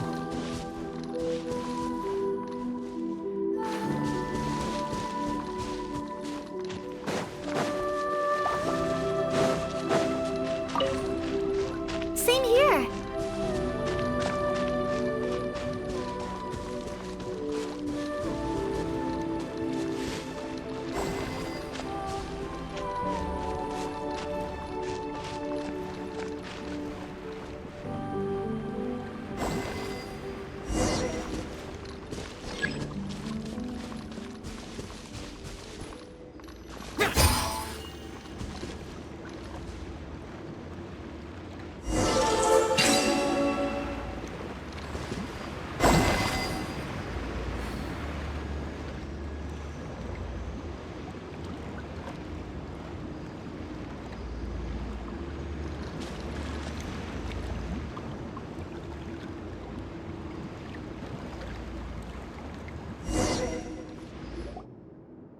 It worked! Something just appeared. Some kind of new mechanism, maybe? By solving the puzzles, you prove yourselves worthy of inheriting the secrets of the past. At the end of each puzzle, you're rewarded with With? a key.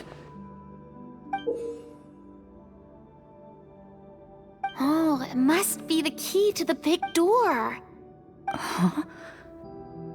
This is one of the Marachose Hunter keys that are passed down from generation to generation. It looks just like the one Master passed down to me. It is said that 4 keys in total are required to form the final, complete key. And it seems like we just collected 3 of them. That must mean...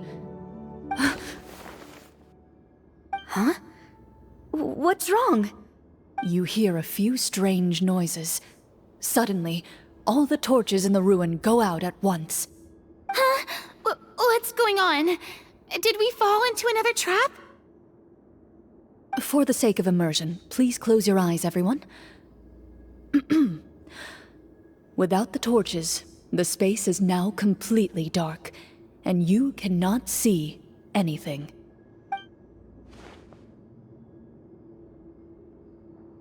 But Paimon can still see a little bit over here. Oh, right, sorry. Suddenly, you hear the sound of footsteps pierce through the darkness. There's someone else here? Oh, this is so unsettling. I can't see anything. I've been discovered then. Wait, that voice, it's... You recognize the voice as belonging to the guard who led you to this place. It appears he now covets the treasure for himself, and has come to stake his claim. Oh, so this is just part of the script. Then I can probably relax. Well, if we can't see anything, that means we can't fight to the fullest of our abilities. Should we retreat for now? Judging by the way he's holding his sword, he must be a real Marachose hunter. But this isn't part of the script. Retreat? That's not the hunter way. If it's dark for us, then it's dark for him. We choose to fight. Your choice is noted. Please keep your eyes closed until I tell you the torches have been relit. This battle will be in the dark. You got it. Well then, let us begin.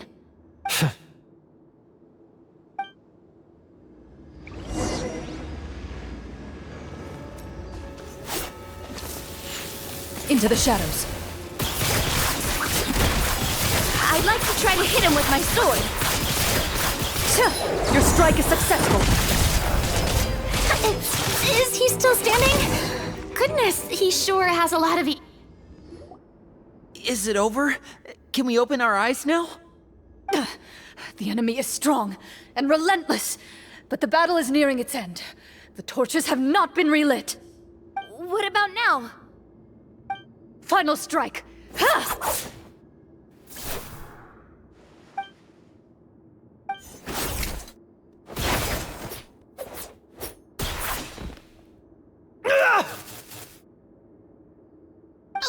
Did we get him?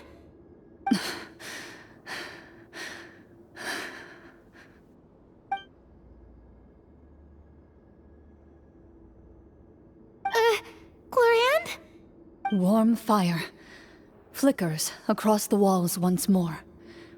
Your vision is now clear. In an impressive display of courage, the four of you successfully defeat the uninvited guest. That look in his eyes. It's like he became an entirely different person as soon as I defeated him. Huh? Mr. Florian? Oh, wait. We're supposed to be role-playing. I should stay in character. Speak your name, guard. Why did you lead us here just to betray us? Is this treasure really more important to you than bringing peace to the kingdom? What kingdom? What peace? Those were nothing but lies! I, Florian, am a true Marechaussee hunter, descended from hunters of ages past. So he's also using his real name. Or, wait, was that the name of his character from the very beginning? Then I'm even more confused. If you truly are a Marechaussee hunter, shouldn't you want to help us just like you said before? Shouldn't we fight together for the sake of the people? What do you know? In this day and age, there's no glory to be had as a Marechaussee hunter. What's that supposed to mean? My skills were passed down to me by my father. We lived a life of obscurity in the remote wilderness. Still, he devoted everything he had to being a Marechaussee hunter. And what did he get in return? A life of poverty and pain. In a world that forgot all about him. When he died, not a single person came to mourn his passing. The Marechaussee hunters were the ones who saved this city. We're heroes. We deserved more recognition and respect than this. Is he talking about how no one in the capital seems to remember the hunters and their legacy? I didn't expect the script to contain this level of social criticism. So that's why you want to take the treasure for yourself? You feel like you're owed fame and wealth? If you already knew where the treasure was located, why didn't you just come down here and take it? Because I still needed the final key. Only a true Marechaussee hunter is capable of passing through this final door. As someone who sought to hurt others for his own gain, Florian lost that right long ago. Okay, but what is this treasure anyway? We've got all the keys, right? So can we just go in and take a look? You're sure you want to go in? We've been talking about it for so long. Of course we want to see what's inside. And we've already defeated Florian, right? So he won't try to take it from us anymore. Pesky brats.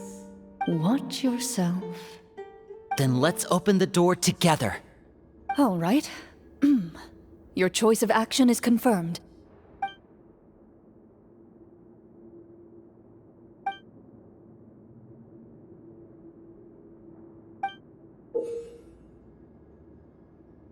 Before you, the door to the treasure, sealed and undisturbed for more than 100 years, finally swings open. You hear the shrill wail of the door hinge as it rotates for the first time after years of disuse, almost like a sleeping giant letting out an extended yawn. You get the impression that the secrets buried behind this door might be just as heavy as the sound you just heard. It's open! Come on, let's go in! Paimon wants to see what's inside! Ooh, me too!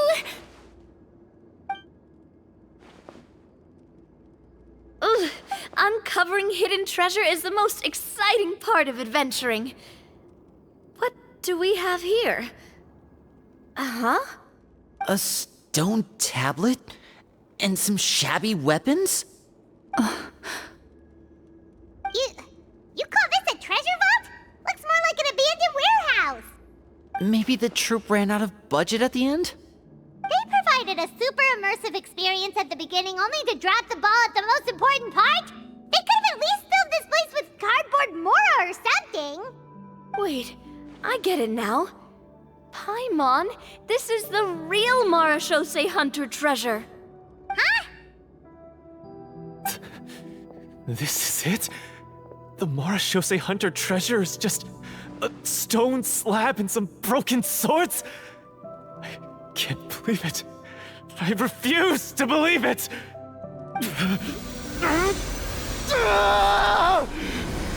Whoa, are you okay? The Marashose hunter before you appears to suffer a serious mental breakdown. He needs to leave the room for a moment to collect himself. One of you seems to understand the significance of the treasure already. If the rest of you wish to follow suit, you may remain here in the meantime and explore your surroundings.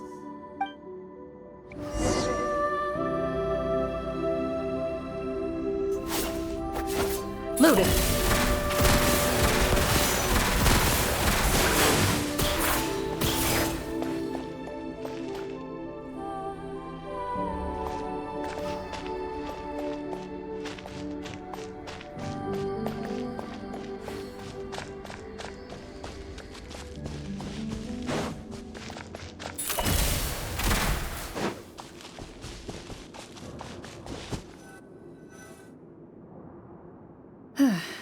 So, how are you doing? Feeling any better? What just happened? Do you remember how you got here? Or what happened to your body just now? I remember now. I brought you here because I wanted to... The explosives in the cave! You mean these?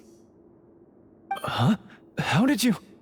I could tell something was off the moment I stepped into this cave, so I kept an eye out. I've already dismantled the whole thing. So the strongest champion duelist in all of Fontaine saved the day once again. Guess I shouldn't be surprised. It would seem your skills as a Marashose hunter are as sharp as ever. I deserve some answers, don't you think? Tell me why you wanted to lure me here. Everything you said earlier sounded like the truth. Luckily, your monologue was dramatic enough to convince my friends you were just role-playing. I don't know. I just always felt like there was something in my heart that didn't belong to me. Something agitated and angry. Who knows? Maybe it was my own anger all along. I could never really tell. The feelings about my father and the other Marashose hunters are real. It just wasn't fair. I was angry, bitter that no one remembered them or praised their accomplishments. I don't know when it started, but at some point, my anger came to completely consume me. At that point, I remembered the legend my father used to tell me. The one about the treasure. But if the treasure was all you cared about, why plant all those explosives? Wouldn't they just destroy the treasure and bury you along with it? I can't remember. My head is a mess. It felt like there was this voice telling me to eliminate the hunters, but now it's gone. From your description, I suspect you were dealing with a devorator. Devorator? Oh, your master... your father, I mean. Never talked about it? It was a kind of monster that was active several centuries ago. No, I've heard of it. I'm just not sure why you suddenly... Wait, it can't be. The seal! The seal? My family has served as Marashose hunters for many generations. But the title and swordsmanship weren't the only things passed down over our line. There was a seal as well. My father instructed me to always watch over that seal and maintain it regularly. He said it had been passed down over a truly ancient age, and protecting it was our clan's most important duty. But I neglected that duty after he died. I finally decided to come down and check on it one day, and that's where my memories become fuzzy. The Devorator would be a formidable adversary for any mortal being, even ones as capable as the Hunters. If you lacked the power to completely destroy it, you could easily fall prey to its influence and corruption. In light of this, some Marashose hunters chose to seal the Devorator away, in the hopes that a permanent solution would come with the passage of time. I heard it has the power to amplify the obsessions and desires in people's hearts, to the point where they overtake you entirely. It would seem I'm not just lacking in skill with a blade, but in mental fortitude as well. And yet, you were able to retrieve 3 of the 4 keys. If I remember correctly, each was entrusted to a respected and capable hunter. How did you manage it? One of them belonged to my father. The second I stole from a different hunter. And the third was one that I snatched while the person was on the way home from the tavern. I nearly died in that alley. I know just how strong you are. It's as clear as day to everyone in Fontaine. I observed you from dusk to dawn, but could never find any opportunity to sneak up on you. I never even saw you drink a single glass of liquor. The only way I could think to obtain that last key was to lure you here using your hobby, and then... Oh, I get it now. That monster, it wanted to bury you here alongside the treasure. I won't comment on anything else, but the script was good. Well, I did pour my heart and soul into it. The stories my father used to tell me about the glory of the heroic Marechaussee hunters and how they came to be forgotten. It's more than just a story. Huh? You're proud to be a hunter. You're still holding onto that part of yourself, no matter how small. I have done so many despicable things. I have nothing to be proud of. Then explain the purpose of the evil sorcerer in your story. Huh? Isn't he the true antagonist? The one who sought nothing but his own gain, and used the people as pawns to attain it? In your heart of hearts, he was the one you truly wanted to defeat. But I've already tainted my sword. I no longer have any right to... Wake up, Florian. Remember how you introduced yourself earlier. Do you really think the hunters acted out of a desire for honor and glory? Or to be loved and acknowledged by the people? What did your father teach you about our order? You do not wield your sword for yourself, but to protect those you serve. There's nothing special about a blade. It's the intentions of the wielder that matter above all else. Do you still not understand? Even after seeing the treasure for yourself? The contents of that room, they represent the true legacy the hunters left behind. You're right. I am a Marechaussee hunter. It's time for me to redeem, no, to finally serve the people I vowed to protect all along. I wouldn't be so quick to push aside the need for redemption. I know. That's a charge I won't bother to defend myself against. Good. Then, come with me, and help me see the script through to the end. Huh? See the script through to the end? But there's no more script left. Never finished it, huh? No, I mean, I wrote the script with the sole purpose of luring you all here. There was no reason to write beyond this point. Then we'll just have to keep writing it. The evil sorcerer still needs to be defeated. You mean the Devorator? Are you saying I have to make up the rest of the script as we go along? Is that really so hard? You've already written most of it. Surely you can write an ending where the hunters win and justice prevails. I'll be there to help you too. You aren't afraid your party will fall into danger? I know what my friends are capable of, and they're all quite skilled. Besides, I need their help. Then, are you going to tell them the truth about all this? I don't intend to spoil the fun. Sometimes, protecting dreams and fantasies is more important than exposing the truth. Don't you think?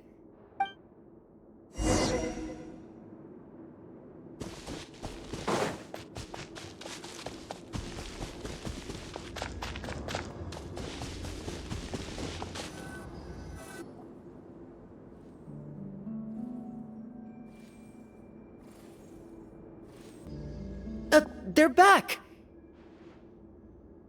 That took a while. Ahem!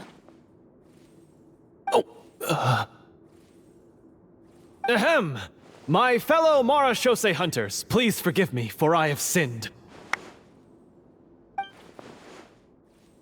Tone it down. Sorry. After crossing swords with you and witnessing your courage in battle, I've rediscovered my true self and regained my pride as a Marashose hunter. Oh, do I smell a redemption arc? I confess, I was brainwashed by the evil sorcerer. He asked me to lure you here so he could bury you in this cave. That little... Wait, you're saying all of that wasn't you, but the evil sorcerer? That's right. He's adept at manipulating the hearts and minds of the people. I fell under his influence because I did not possess a strong enough sense of will. Huh. And how are you going to prove that you're a changed man? We're not going to fall for the same trap twice. To be perfectly honest, I only came to my senses after seeing the treasure. It reminded me of my father's past teachings. The treasure was actually... The names of all the Marashose hunters from ages past and their weapons? Wait, you already know? Of course. Don't underestimate a veteran role player's exploration skills. Oh, wait, I mean Marashose hunter Navia's exploration skills. We just finished reading through the content of the stone tablet. That tablet recorded the lives of some fascinating people. For example, this Marashose hunter called Est. She inherited the responsibilities of the Golden Hunter and passed judgment on many people. But in private, she had a very easygoing personality. Her favorite pastime was singing and dancing with her friends, and she was said to have a beautiful voice. So, she was just like you. Oh, you really think so? Well, when you put it that way, I suppose I also have a few things in common with this Walter. Working as an executioner, he supposedly used a countless number of tricks to confound his enemies in battle. Oh, if only I could have seen the feats of magic he pulled off back then. Their lives were all so exciting. You could write so many cool books about their accomplishments. How could they have all been forgotten? Because they chose to be. To hunt monsters that only appear in the shadows, you must also operate in the dark. To be a Marashose hunter is to willingly give up on wealth and fame. Then this stone tablet must have been left behind by their companions. That's right. Few Marashose hunters ever revealed their identity to the public. They always protected the city from the shadows. The only time they spoke of their accomplishments would be at night, when they gathered with their fellow hunters in front of the bonfire to share stories of the monsters slain by their hand. So, this tablet was created not so that the hunters would be remembered by the people, but so that they would be remembered by each other.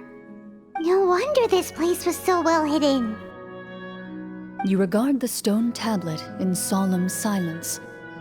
The names of your comrades etched onto its surface serve as a reminder that you are never truly alone. The tablet proves that, although a hunter walks a shrouded path, it is not a solitary one.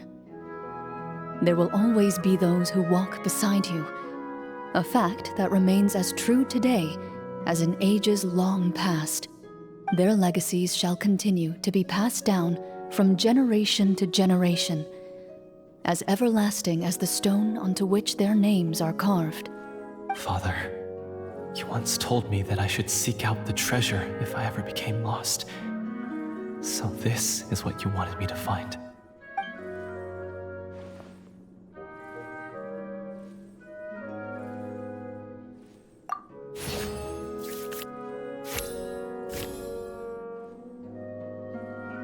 His eyes are sincere, and his words ring true. You can tell that every word he spoke just now came from the bottom of his heart.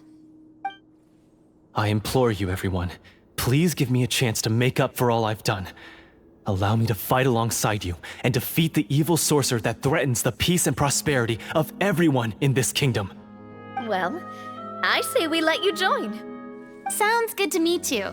Everyone makes mistakes. What matters is what you do to make up for them. I have no objections, but Mr. Florian, do you even know how to defeat the evil sorcerer? When he took over my mind, I gained some insight into his thoughts. Every time I thought of the treasure, he reacted with a strong sense of fear. Huh?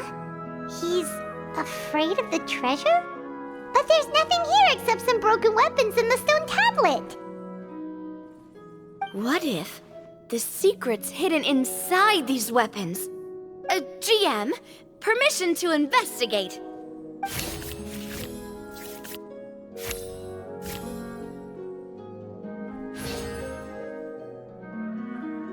At first glance, the weapons appear absolutely ordinary. But as you observe them, you notice a faint energy emanating from within. These blades have slain countless monsters. Though it's been a long time since they were used in battle, their edges remain sharp, as if they're simply waiting for the next worthy hunter to carry on their legacy. So basically, take these with us, right? I'll take this weapon, since it used to belong to Est. Maybe it'll find comfort in being held by someone who appreciates the arts. Ah, good idea. I'll take Mr. Walter's bow then, from one archer magician to another.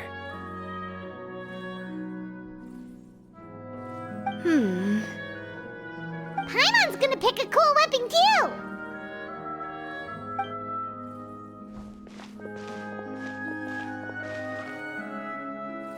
As you grip your weapons, you can almost feel the will of past hunters coursing through your being. It's a feeling of courage, determination, a silent vow passed down from generation to generation that says, eradicate the monsters, no matter the cost.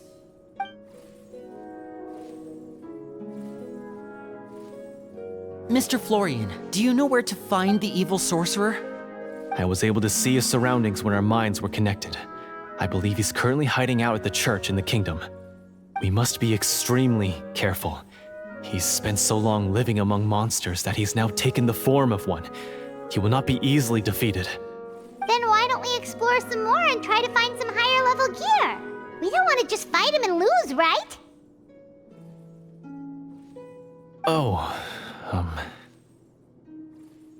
No, we have to strike now. He was greatly weakened when I managed to break out of his control. If we let him rest, he might have time to escape. I agree with Mr. Florian. We've got to act while we have the advantage. Don't forget, the people of the capital are counting on us. Yeah, now that we've got a plan, there's no point in waiting. The longer this drags on, the worse it will be for everybody. Yes, that's what's called...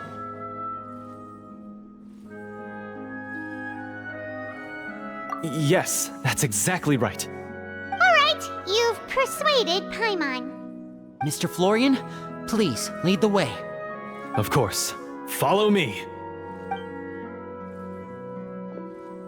He had to set up so many scenes today, and now he has to join in for this last part. I really don't envy his job. Finally, you decide to slay the evil sorcerer and bring peace back to the kingdom once and for all.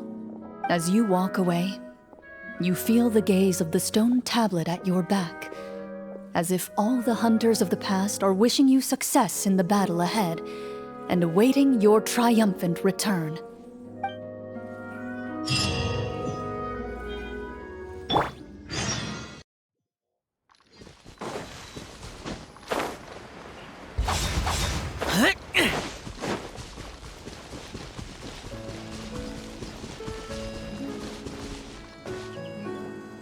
Finally, you arrive at the church Florian described.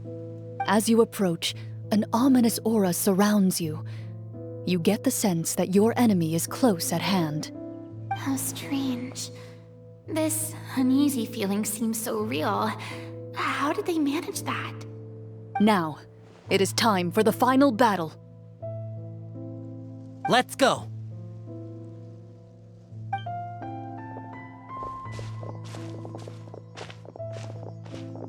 Florian, wait. What's wrong? I think you should wait outside. You've already been corrupted by the Devorator once. It could easily re-enter your mind and take control of your body. I don't think it's a good idea for you to be this close. If it corrupts you again, it's possible you might take on a new form entirely. That's exactly why I have to go. Why I should be at the very front. You mean... Yes. I intend to lure it into my body. That's too risky. If things get out of hand, I might have to kill you. Do you understand how dangerous this is? I understand, but if I do this, you'll have a clear and visible target. The Devorator will have a hard time passing up a chance to enter a body it knows how to control. You won't have to worry about any of your friends being taken over.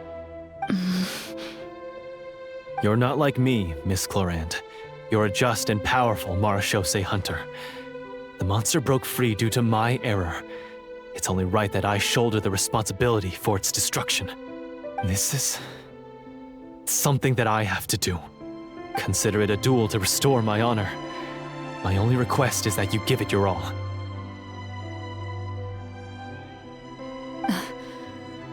I understand.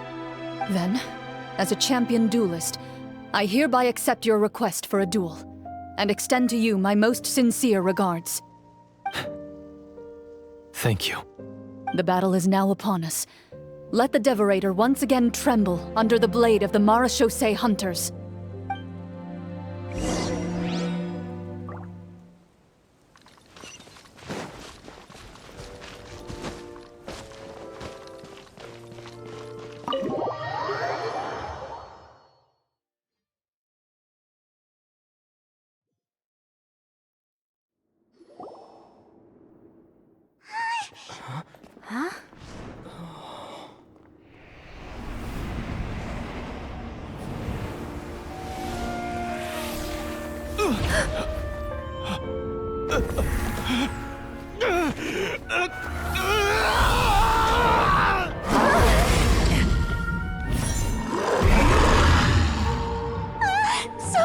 So lifelike!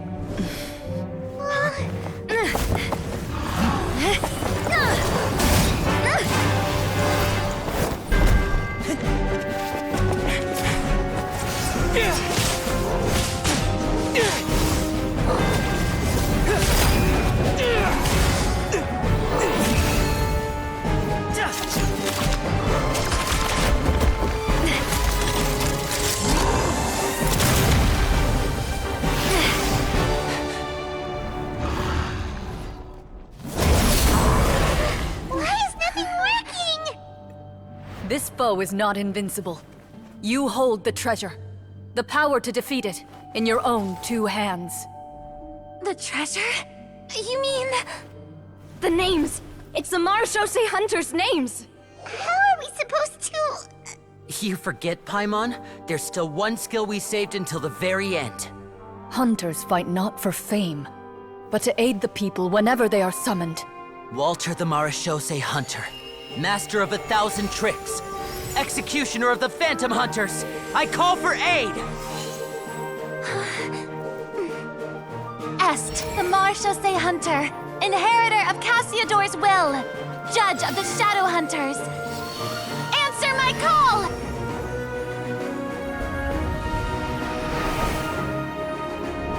Petronia, protector of justice and order. The hunter I respect the most.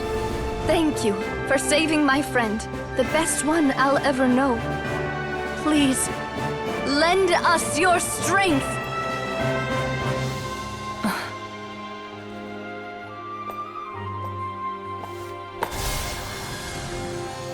We have come to answer your summons.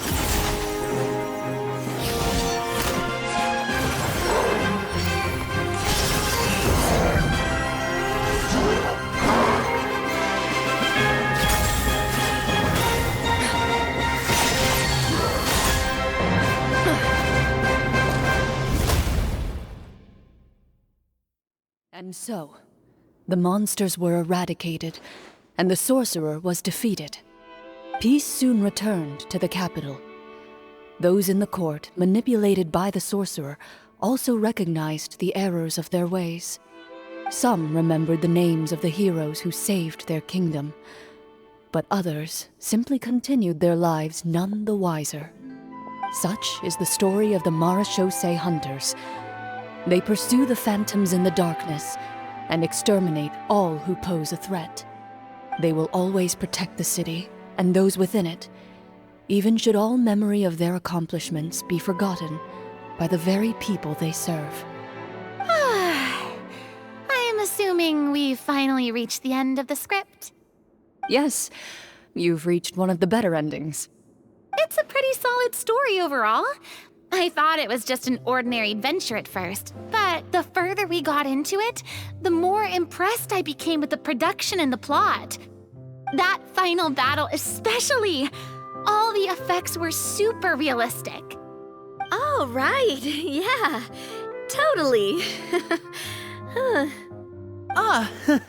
That's a really good point. I never expected the weapons we picked up from that vault would have that kind of effect. Yeah, mine nearly scared the daylights out of me when it started glowing. I took a good look at it after we got out, but I don't think it ever lit up again. Oh, we should probably give these props back, right? I'll just leave mine here. Did you have a good time? Of course. Let me know if another script like this comes around. Sure, no problem. Then I'll head back for now. I think I need some time to fully digest everything that just happened. Once Mr. Florian is awake, please pass on my regards to him. He must be extremely exhausted to have passed out cold like that. You're right. He's had a lot to deal with. Well, see you all some other time. Toodaloo!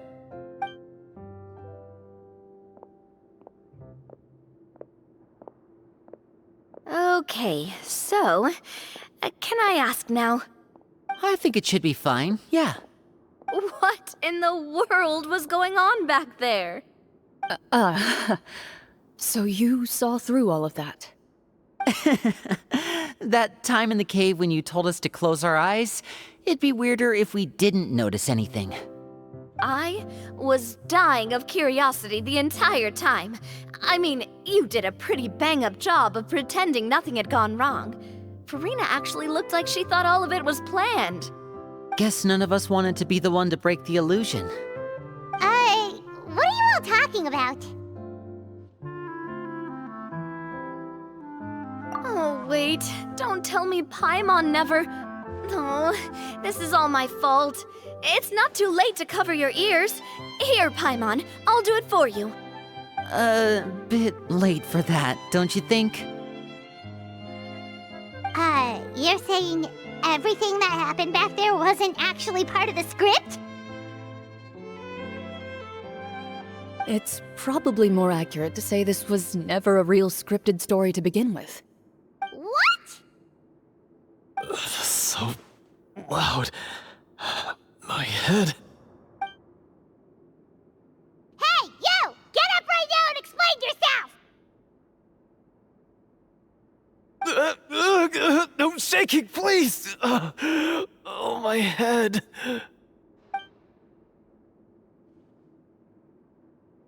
Did Paimon just hear that right? You guys made up that whole last part on the spot? It's not nice to lie to people, but Paimon's got to admit, that was a really good story, Florian. Oh, and nice improvisation, Florian! Yeah, it was like watching a magician improvise a spectacular magic trick after forgetting an important prop. If Paimon knew something was wrong with that vault, she would have floated straight in the opposite direction. Everything was under control. As if you've ever described a situation as being out of control. I'm pretty sure any situation you consider to be easy to handle would scare a reasonable person half to death. Guess I'm just used to it.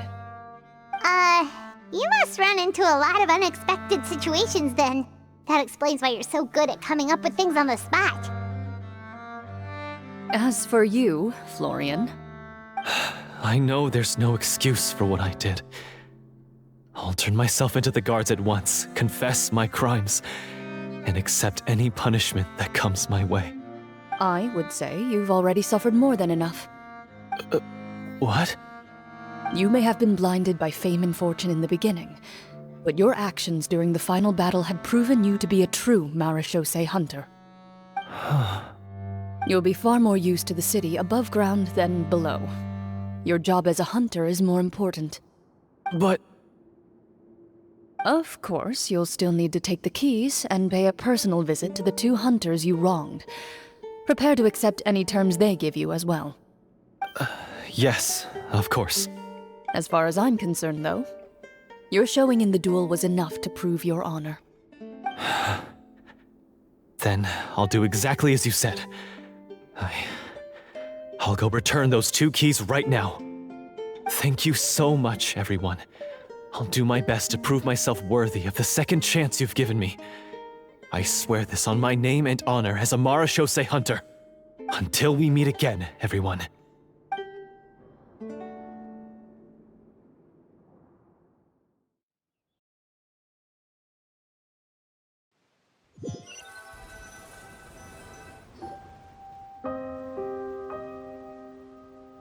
Speaking of Marechaussee hunters, what should we do about the treasure in that cave? Leave it be. Are you sure? We could show it to people, make it so that the hunters are remembered. Don't you want that? No. Every name on that tablet made the same choice. All hunters know what the path entails. I am no exception. My identity as a Marechaussee hunter is not something I need people to remember. I wish only to be recognized as a champion duelist. Nothing more. That's certainly very different from the path of a magician. Still, I admire your decision. Wait! I just remembered something. If there were no special effects involved, why did our weapons begin to glow during the battle? That's because the Marechaussee hunters of ages past would often imbue their weapons with special enchantments to suppress the monsters. Whenever a monster was nearby, their weapons would start to glow. Oh, so that's why they had an effect on that guy near the end. I really thought the summons were doing all the work. Well, I'm sure the summons were a part of it too. Oh? How so? This particular devorator probably hailed from the same era as the hunters we saw in the room. The names you recited all belonged to the bravest hunters. Countless monsters fell to their blades. That's likely why the devorator visibly reacted when you said them out loud. So the names held the power all along! Navia, everything you said during your summon. Huh? Oh, I meant what I said. I mean, it was true to my character, so yeah, I'm glad you heard it. Just don't make me repeat myself. It's embarrassing. I really appreciated those words. All right. Don't get all sentimental on me. Anyway, let's not talk about that anymore. I'm going to go on ahead. Don't fall too far behind now. She ran off! I should probably head back as well. This story was truly incredible. I might have to spend the whole night telling my siblings all about it. Goodbye.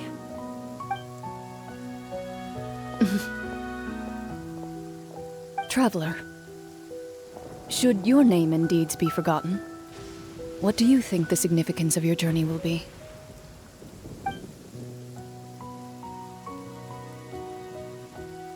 I suppose the significance would be the journey itself and the world we helped create. There's still value in the time I shared with everyone here, in the things we were able to accomplish, even if no one remembers them. A great answer. I'll remember it. Me? The Marechaussee hunter says nothing in response to that question. Perhaps her answer lies in her silence. An unspoken vow left to echo through the night. The path she walks needs no explanation.